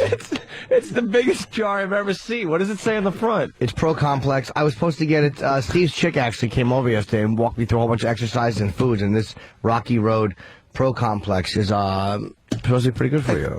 That's fine, but the container comes in as hilarious. No one needs that much of anything unless there's cunts in there. It is actually Pro Complex. There are prostitutes. That's what that's short for. It's in their badges. Ouch. Just imagine your multiple vitamin jar. Yeah. It was 50 times larger. It's huge. Oh, look, I feel like I mentioned. Oh, look. Oh, look at my boy. Oh, look at your hat. Oh, very distracting. It's giant. It's giant. It's a good protein. It's a good meal replacement. All right. No sugars. All right, let's get back to this Dilbert. So, who's the... Anyway, so the cat... Catbert. No, what is it, Dan? The shit turd? Shit nugget. Shit nugget is It's now the shit human nugget. resource lady. Evil Director of Human Resources. All right, let's go. And he says, your boss says you refuse to do your job. And then Dilbert says, he told me to kill a customer, assume her identity, and place a huge order with our company. And then Catbert says, I'll transfer you to the collections department until you're willing to kill. Uh-huh.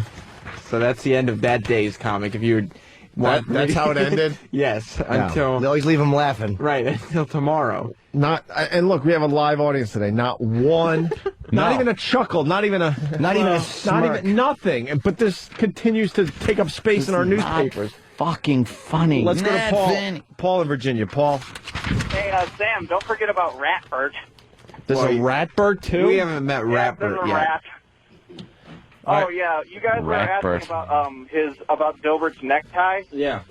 and they made some lame joke about that in the comics that Dogbert said the reason your tie stands up is because it's trying to get away from you because you're such a loser. That's It's funny. kind of fun. Poor Dilbert.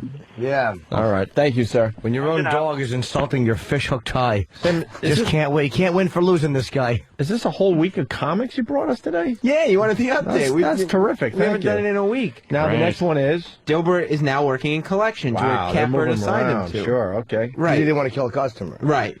So Shit nugget. I'm sorry. Shit nugget.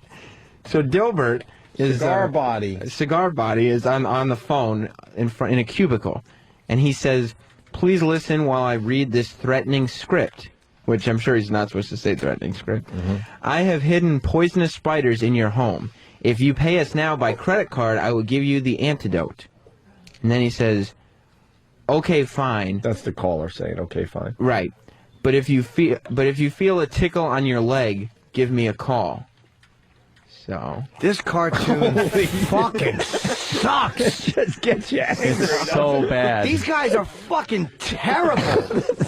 It's just gets you horrifically really bad. It laugh makes at me this angry. shit. It is. It makes you mad. Once again, a live studio audience, they're actually reading along and not a guffaw. The Polish among beheading got bigger last when we fucking read the transcript of that.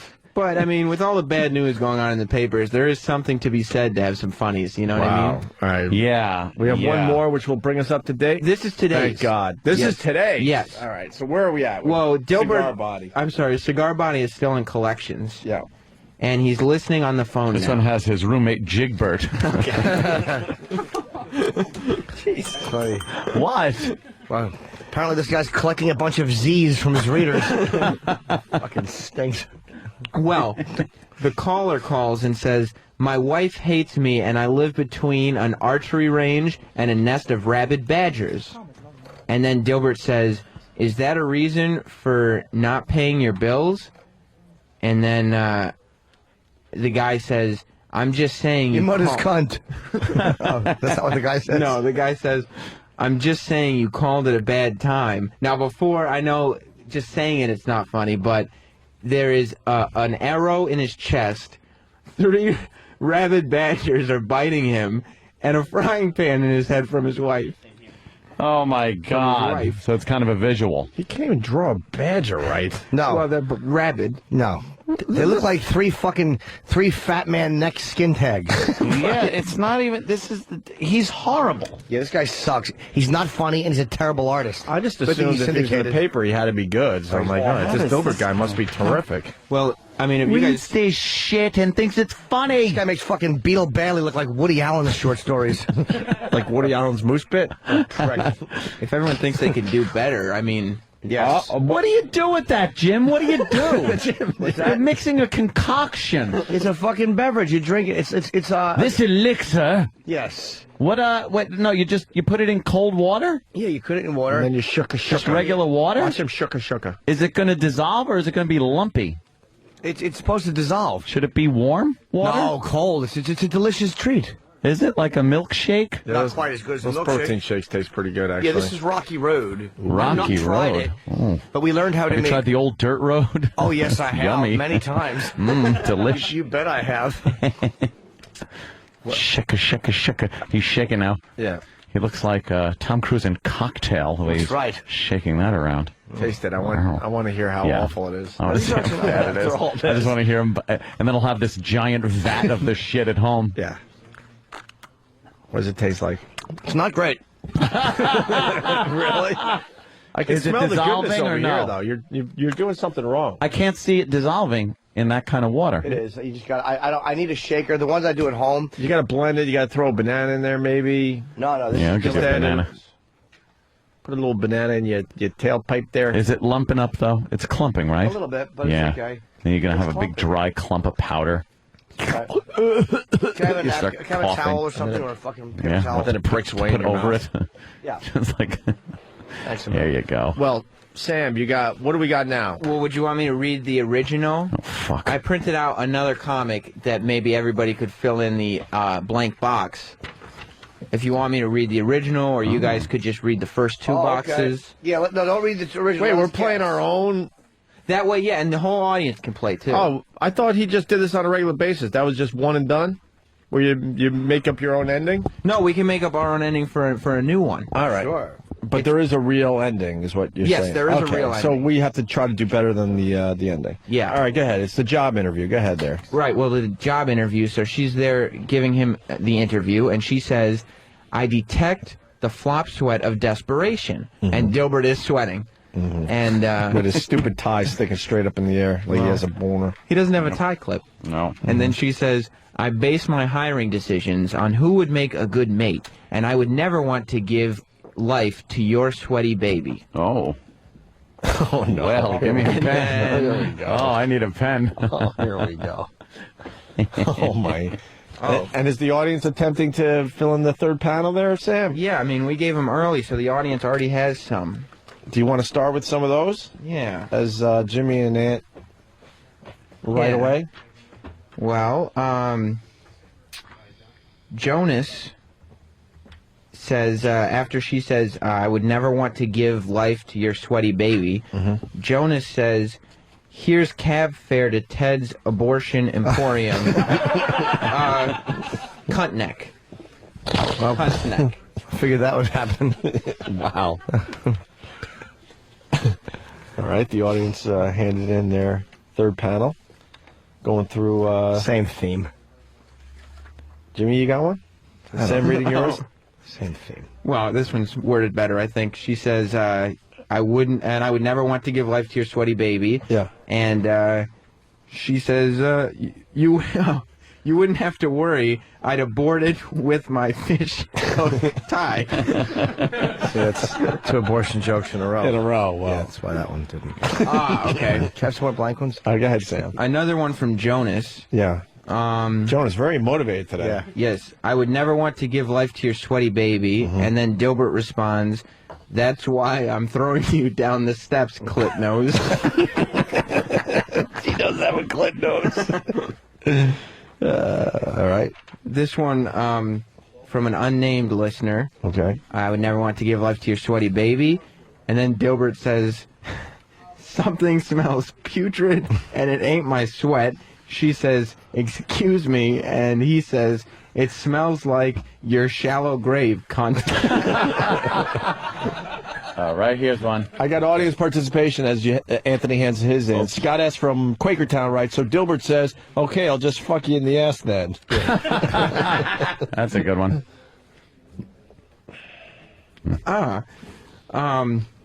This one from Anthony. Can you reread the entire Okay, I'll cartoon just to reread get it. everyone back on the same page, and then read Anthony's third panel. The lady It's a job interview.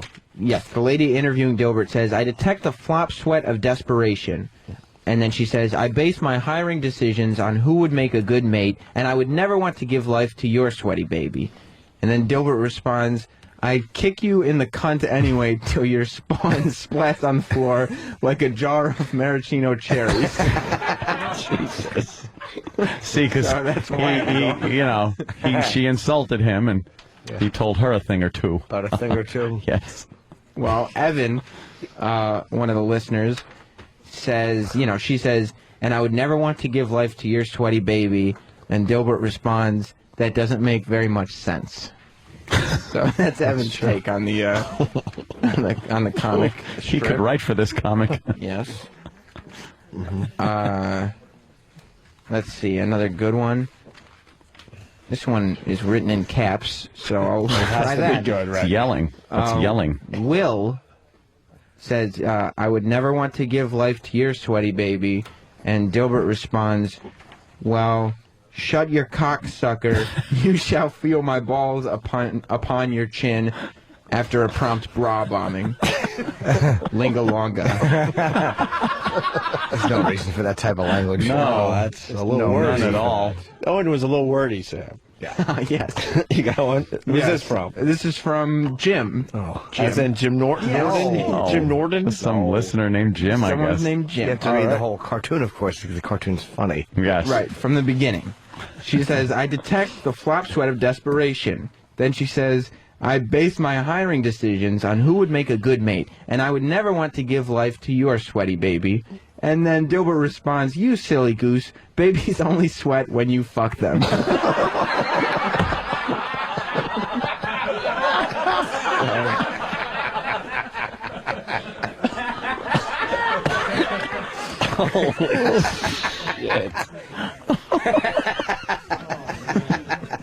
Now that's a funny Dilbert. Oh my Looks like God! Intern Paul is going for one.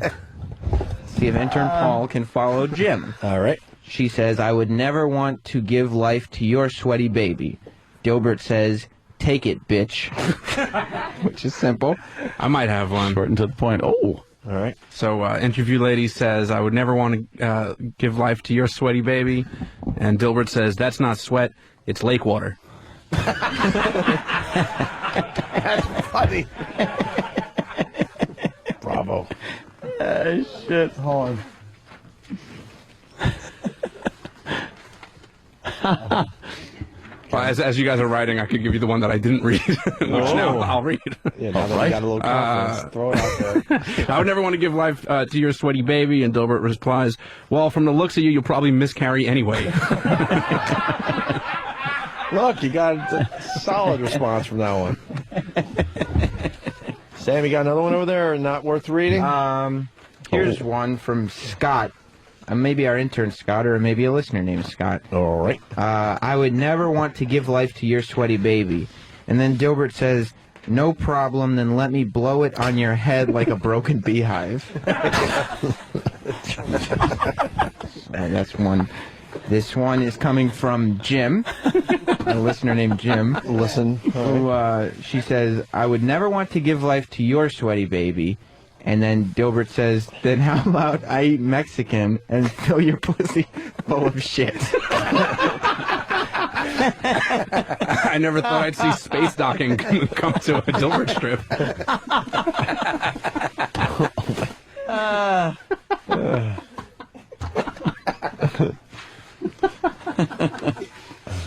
Jesus.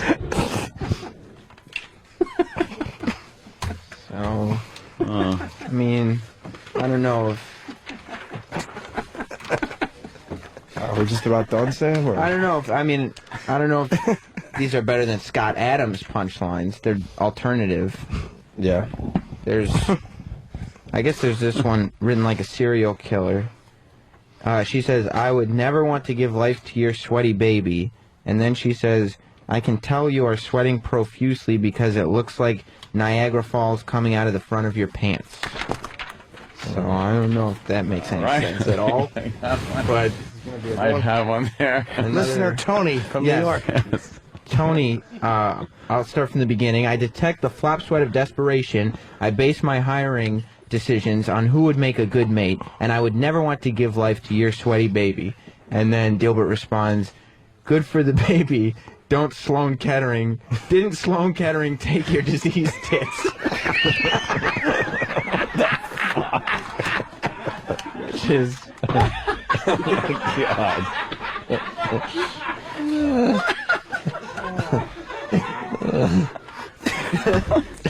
Uncalled for. Thank you, Danny. See, I read this and didn't read the name on top. Silly me. Intern David. What? Intern David has submitted. Oh! You remember, for real? Yes. If you remember last time we did this, Intern David's was a hit. Yeah. As a matter of fact, should we have David read his own? Yes. Yes, we should. All right. Let's get intern David in. Executive intern David. Let's make it quick, David. David? Well, Sam, why don't you you do the setup, and then when it's time, you point to David, and he'll read his third panel. Okay, hand this to him. David, read your part when I point to you, okay? All right. Okay. It starts...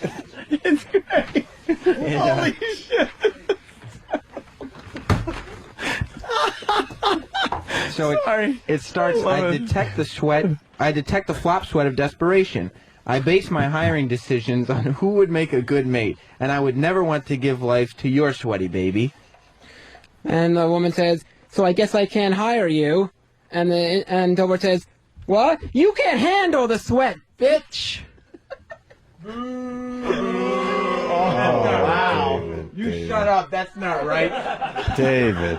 You don't know comedy. David. That's why they're here. Wow. All right. So that's David's take on it. Wow, David. He really got into that role too, didn't he? Any listeners send out? Listeners. Oh yes, this is another listener. I would never want to give life to your sweaty baby. And then Gilbert says, I wish old Dumpster Womb Palin had said that. What? I wish old Dumpster Womb Palin had said that. Sarah Palin. Oh my God. I don't think it's going to get better than that, unless that one's worth reading. Another one from Jonas. This whole cartoon has just become. You write the most horrific things you can think of. Of course. Yes. Of course. Of course. Oh. That's pretty funny. I detect the flop sweat of desperation. I base my hiring decisions on who would make a good mate. I would never want to give life to your sweaty baby. And then she says, Mr. Hargis. Mr. Hargis. Huh? All I heard was sweaty babies. From Daniel. Mr. Hargis. You spelled Hargis wrong. I know. I couldn't remember how to spell it. It's Harghishis.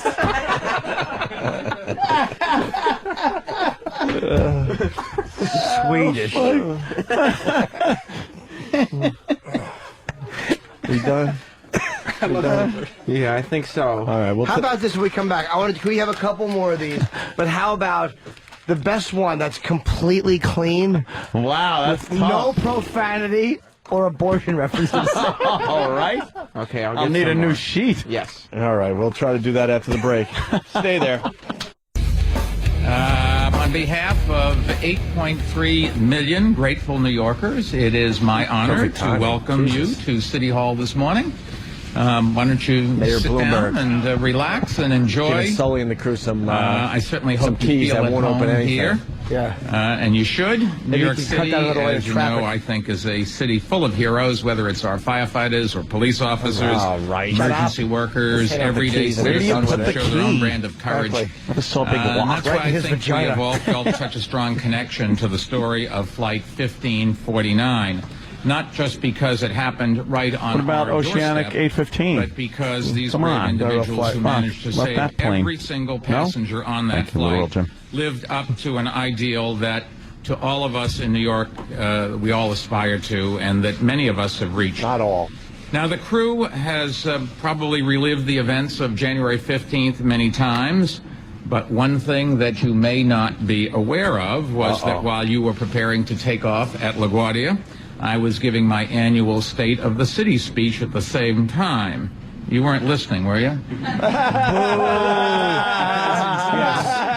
that a Dilbert fucking cartoon? Exactly. About Dildo. Indomitable spirit, and that no matter how bad things may get and how rough a patch we have to endure, New Yorkers always find a way to pull through together. Yeah. And we certainly showed that on the frigid afternoon, a day that could have been one of our most tragic, but became one of our most triumphant. Our first responders coordinated an amazing rescue. It was an unbelievable job. They brought pride to our entire city, and I think they showed the world why they are the best. But the bottom line is they could have been facing a far more difficult rescue if not for the quick thinking, cool composure, and the extraordinary skill of the flight crew. The two pilots pulled off a remarkable landing. And then as water poured into the cabin, the crew came together as a team to quickly evacuate the plane. Gather back up the headphones. Exactly. Fuckers. And demand drink and snack money. There is no miracle without the years of experience and training. Shitty non-pillow givers. Right to my right. Assholes. Air passengers everywhere have been reminded, thankfully, they decided to put their dicks in the passengers to fuck them even more than they already had. No pillows or blankets and freezing water. Keep us safe. And I think they demonstrated that they do. Ladies and gentlemen, on behalf of all New Yorkers, I want to thank you. Thank you for saving so many lives. Thank you for sparing our city and so many families from an awful tragedy. And thank you for renewing our faith in the strength of human spirit. That's right. You've reminded us. It's not the airline Rod, industry, that which we apparently can do anything can't if we fucking put our fly over minds to it, birds. that we can achieve the impossible. And for your unforgettable actions, it is now my pleasure to present each of you with a rare honor, the key to the city of New York. Everyone's given a if you fucking would come key. up, Exactly. As I call We do your this every name, other week. First, flight attendant What do they do with Doreen these Walsh. keys, Ed? What did she do? Nothing. She probably panicked. Good dyke. Looks like a. She's awful. Guys, we're going to have plenty of time. Just relax, okay? Oh, excuse Ooh, me, someone. Hey, she's It'd be cranky. funny if she pushed him out of the way and just said, I want to answer some questions, Mike. The fact that I look like Linda Tripp should not be an issue. Oh, fuck. Jesus Christ. She looks like that. Show the key, Fatso. He pretended to turn Oh, the key. my God. She looks like that actress that now looks like that. Terry Garr. Yes, thank you. Yeah, Wow. she looks like Terry Garr now. God damn. Terry Gargoyle. What a I know. What did she do? Nothing. She didn't do shit. She acted as the landing gear with her face. She made the shitty announcement about how many miles they'll be earning, and then quickly changed it to 6 as they were going into the drink. She probably shit in her panties. She gets a key, all right. All right, how big's the flight Move crew, on Mike? with it. Mike, let's go. He had one key. Let them fight over it. Funny. She knows she didn't do anything. Of course she didn't. She just knows Exactly. She's just like, eh. She's awful. She's not even a sexy stew. No, she's terrible. You were just along for the ride. Flight attendant Sheila Dale. Let's take a look at Sheila. Let's hopefully Sheila's got Sheila. some fucking ability. Sheila. Oh boy. Yeah. Looks like a tranny. What'd she do? Hi, I'm Sheila. Daddy. Right. That's right. Thank you for flying U.S. Airways. Please use the emergency exits located on either side of the aircraft, please. She was counting her neck ripples when the plane went down. Oh, shit. Yeah, what's up with that? Holy shit. She looks like Lieutenant Dan. Some attacker tried to slice her throat 30 times and miss. Her fucking dumb hairdo. Her nose is shaped like the key that the mayor just gave her. Yeah. Same fucking True. Look a little manly. I want her to give my asshole a buggering with that nose. Oh, Stephen S. Basher is explaining this. A fun fact. Stephen does this from time to time. The key to the city of New York fits the asshole of Ed Koch. So. Oh my! And then. She's kissing the mayor. Stop kissing the mayor on his effeminate cheeks. Oh, what? Flight attendant Donna Dent. Oh, Donna Dent. Donna Dent. Likes her pussy dented. Oh, Oh my holy God! shit. Oh, my goodness. Hey. Wow. Wow. Oh, my God. Where do we go with this one? She looks like Aunt Peg, the porn star.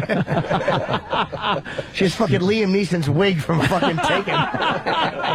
She's wearing bugs like me. Charles Nelson Riley's neckwear. Holy fuck. I hope that she should use it to hang herself in the hotel later.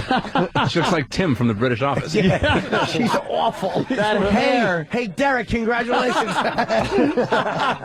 Where's Derek? I thought the other two were awful. Oh, This one, it takes the cake. Wow. She's horrendous. That haircut is awful. Yikes. horrible. Yeah, what a fucking giant fucking awful thing on her neck.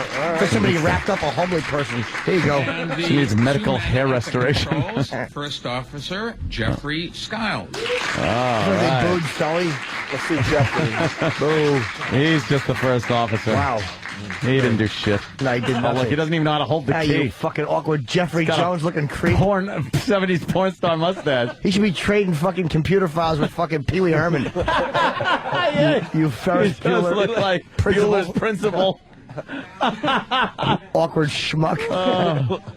Rudy, land that plane. Wait till Sullenberger comes out. Wait till you see the ears of this motherfucker. I guarantee you that's what fucking helped the plane land. Hey, Dickie Punchcock writes, that flight attendant would love to go down on Jennifer Hudson. Oh. Yeah, all right, that creepy stash. Remember who you're dealing with. He's cute, Buster. Right. You got enough pictures? Fuck. Yeah, exactly. How many of these? What are you gonna put him in the fucking? Well, this way, no one's ever taken his picture before. Yeah. Other than that incident in the park. Oh my God! It looks like And Stuntman a little bit. Captain Cool himself. Captain Cool. Sullenberger. His name is Chelsea. This guy. Old fruity name. A girl name. Yeah, exactly. There he is. Nice ears, turd burglar. You got a better key? No. Look at him. Yeah. Oh, God. They should just throw his key in the Hudson. Captain Cool. Yeah, what did he just put his ears out the window and glide down? Of course he did. Fucking Dumbo. Horrible. Those are. Were they asking him questions? Yeah. Or is he yelling at him? He's hearing things from like 2 states over. Pedo. He's had it with the questions. Wow, they're getting mad. He's done. All right, so this is the moment that we've been waiting for. Of Have course, we? to see Captain Chesley Sullenberger of Sully Chesley? get his key to the city, the captain of the aircraft, U.S. Airways Flight Chesley. Looks like Joe 1849, Lieberman. that went into the Hudson River He does. on January 17th. There's the mayor with the long handshake. Mayor Michael They're just holding hands. Yeah, they're holding hands now like two And fruits. the rest of his crew members as well. And I've kind of been doing some math here. It looks like they have all racked up, all 3 flight attendants and the 2 pilots, more than 150 years experience. Oh, wow. Well, yeah, if you add their ages together. You want a 150-year-old pilot bringing you fucking Of planes? course not. With Fucking the airlines. one of the Wright brothers. Very interesting flight. Airbus A320 on that day. Still many You want to impress me? Do it again. Exactly. There you go. With pigeons. Come on, Sully. Do it again. Chesley Sullenberger trying to make his way through a very loud and somewhat boisterous press there. Everybody trying to stay out of the way Because they're before this vultures. nice shot. So once again, Mayor Michael Bloomberg handing over the key to New York Right. City. I don't think he makes any joke. His jokes are the worst. Members Yes. of flight. I'm going to US Airways improv Flight now. 1549. He's Captain Cool. All right, tonight, CNN Tuesday night. Captain Cool. What a dumb thing to fucking call him. He's going to be on Larry King. Roll fucking tape. That's going to be some good shit. Let's say hi to Josh in Cleveland. Josh. The key to the city. Open every door in the city. Comment, please. Josh. Morning, boys.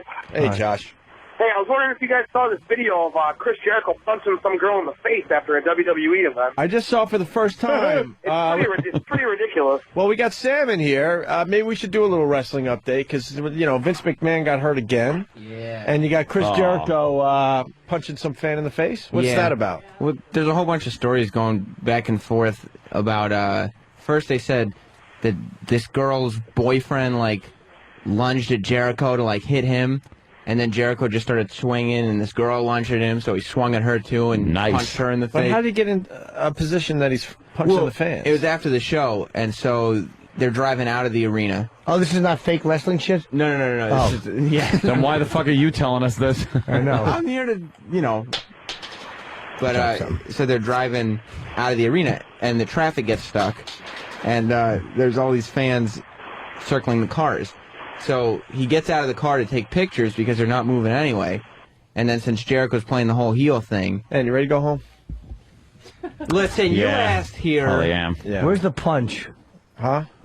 Who fucking held this stupid camera phone? You suck. I know, Michael J. Fox. You ruined your fucking moment. You totally ruined the fucking moment. But our pal Chris Jericho, man, he's all over the place today. If you were able to fucking stand still, put your arm in the air, and just hold the camera steady... So Chris Jericho's a bad guy. He's leaving a wrestling event. They start fucking with him a little bit for real? Yeah. And then did a fan actually charge him?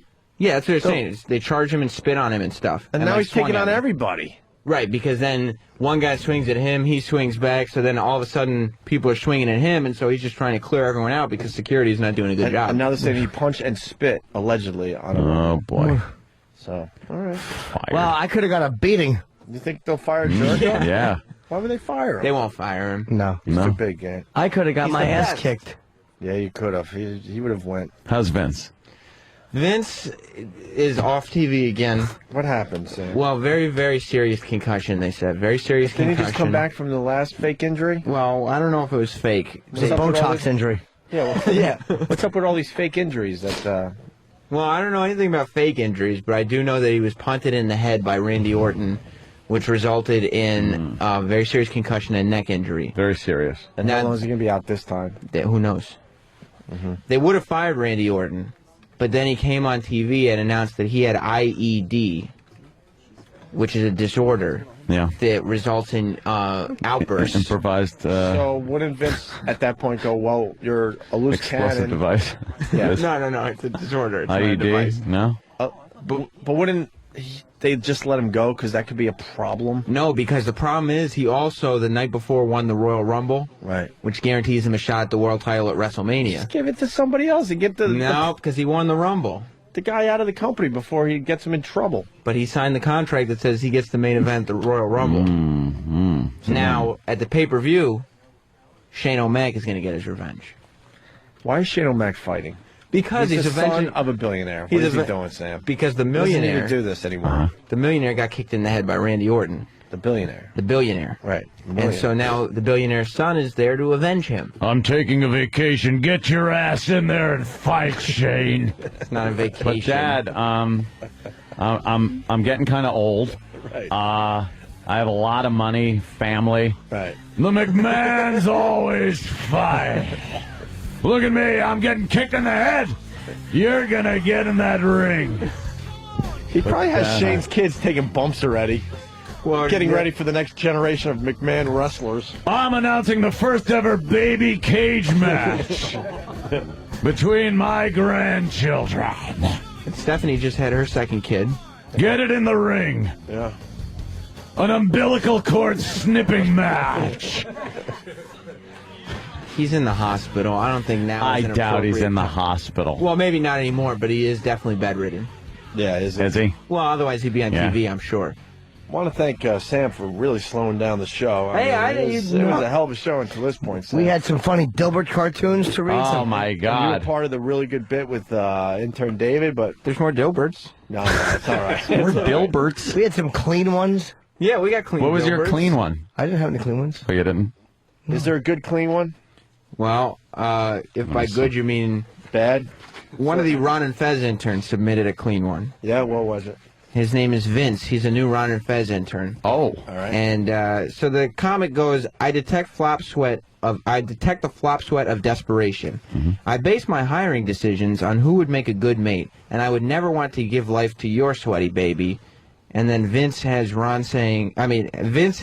Dilbert saying, I work hard for money, and I have AC in my bed. Cool. Wow. So that's... That guy really represented Ron Here's Fez the, well today. here's a clean Jesus. one. Okay. Ronnie's not going to be happy. That's a clean one. Get that. Okay, this is from Tony, who says, she says, I would never want to give life to your sweaty baby. And he says, but it's not sweat, it's psoriasis. See? It's ironic. Right. It turns it around because it's like she wouldn't want to give birth to a sweaty baby, but he's like, it's not sweat, it's psoriasis, and she really doesn't want that either. Yeah, and here's another... Here's another clean one from a listener named Jim. Yeah. There it is. I love it. She says, I would never want to give life to your sweaty baby. And Dilbert responds, could you repeat that? I was fantasizing about raping you with a stick. Now, that isn't a clean one. Sure it is. That doesn't follow the format. Yes, this is clean. Plays. Jim listener Jim has another clean one. Oh, okay. She says, I would never want to give life to your sweaty baby. And then Dilbert responds, I'm not sweating, my eyes are making cumsies.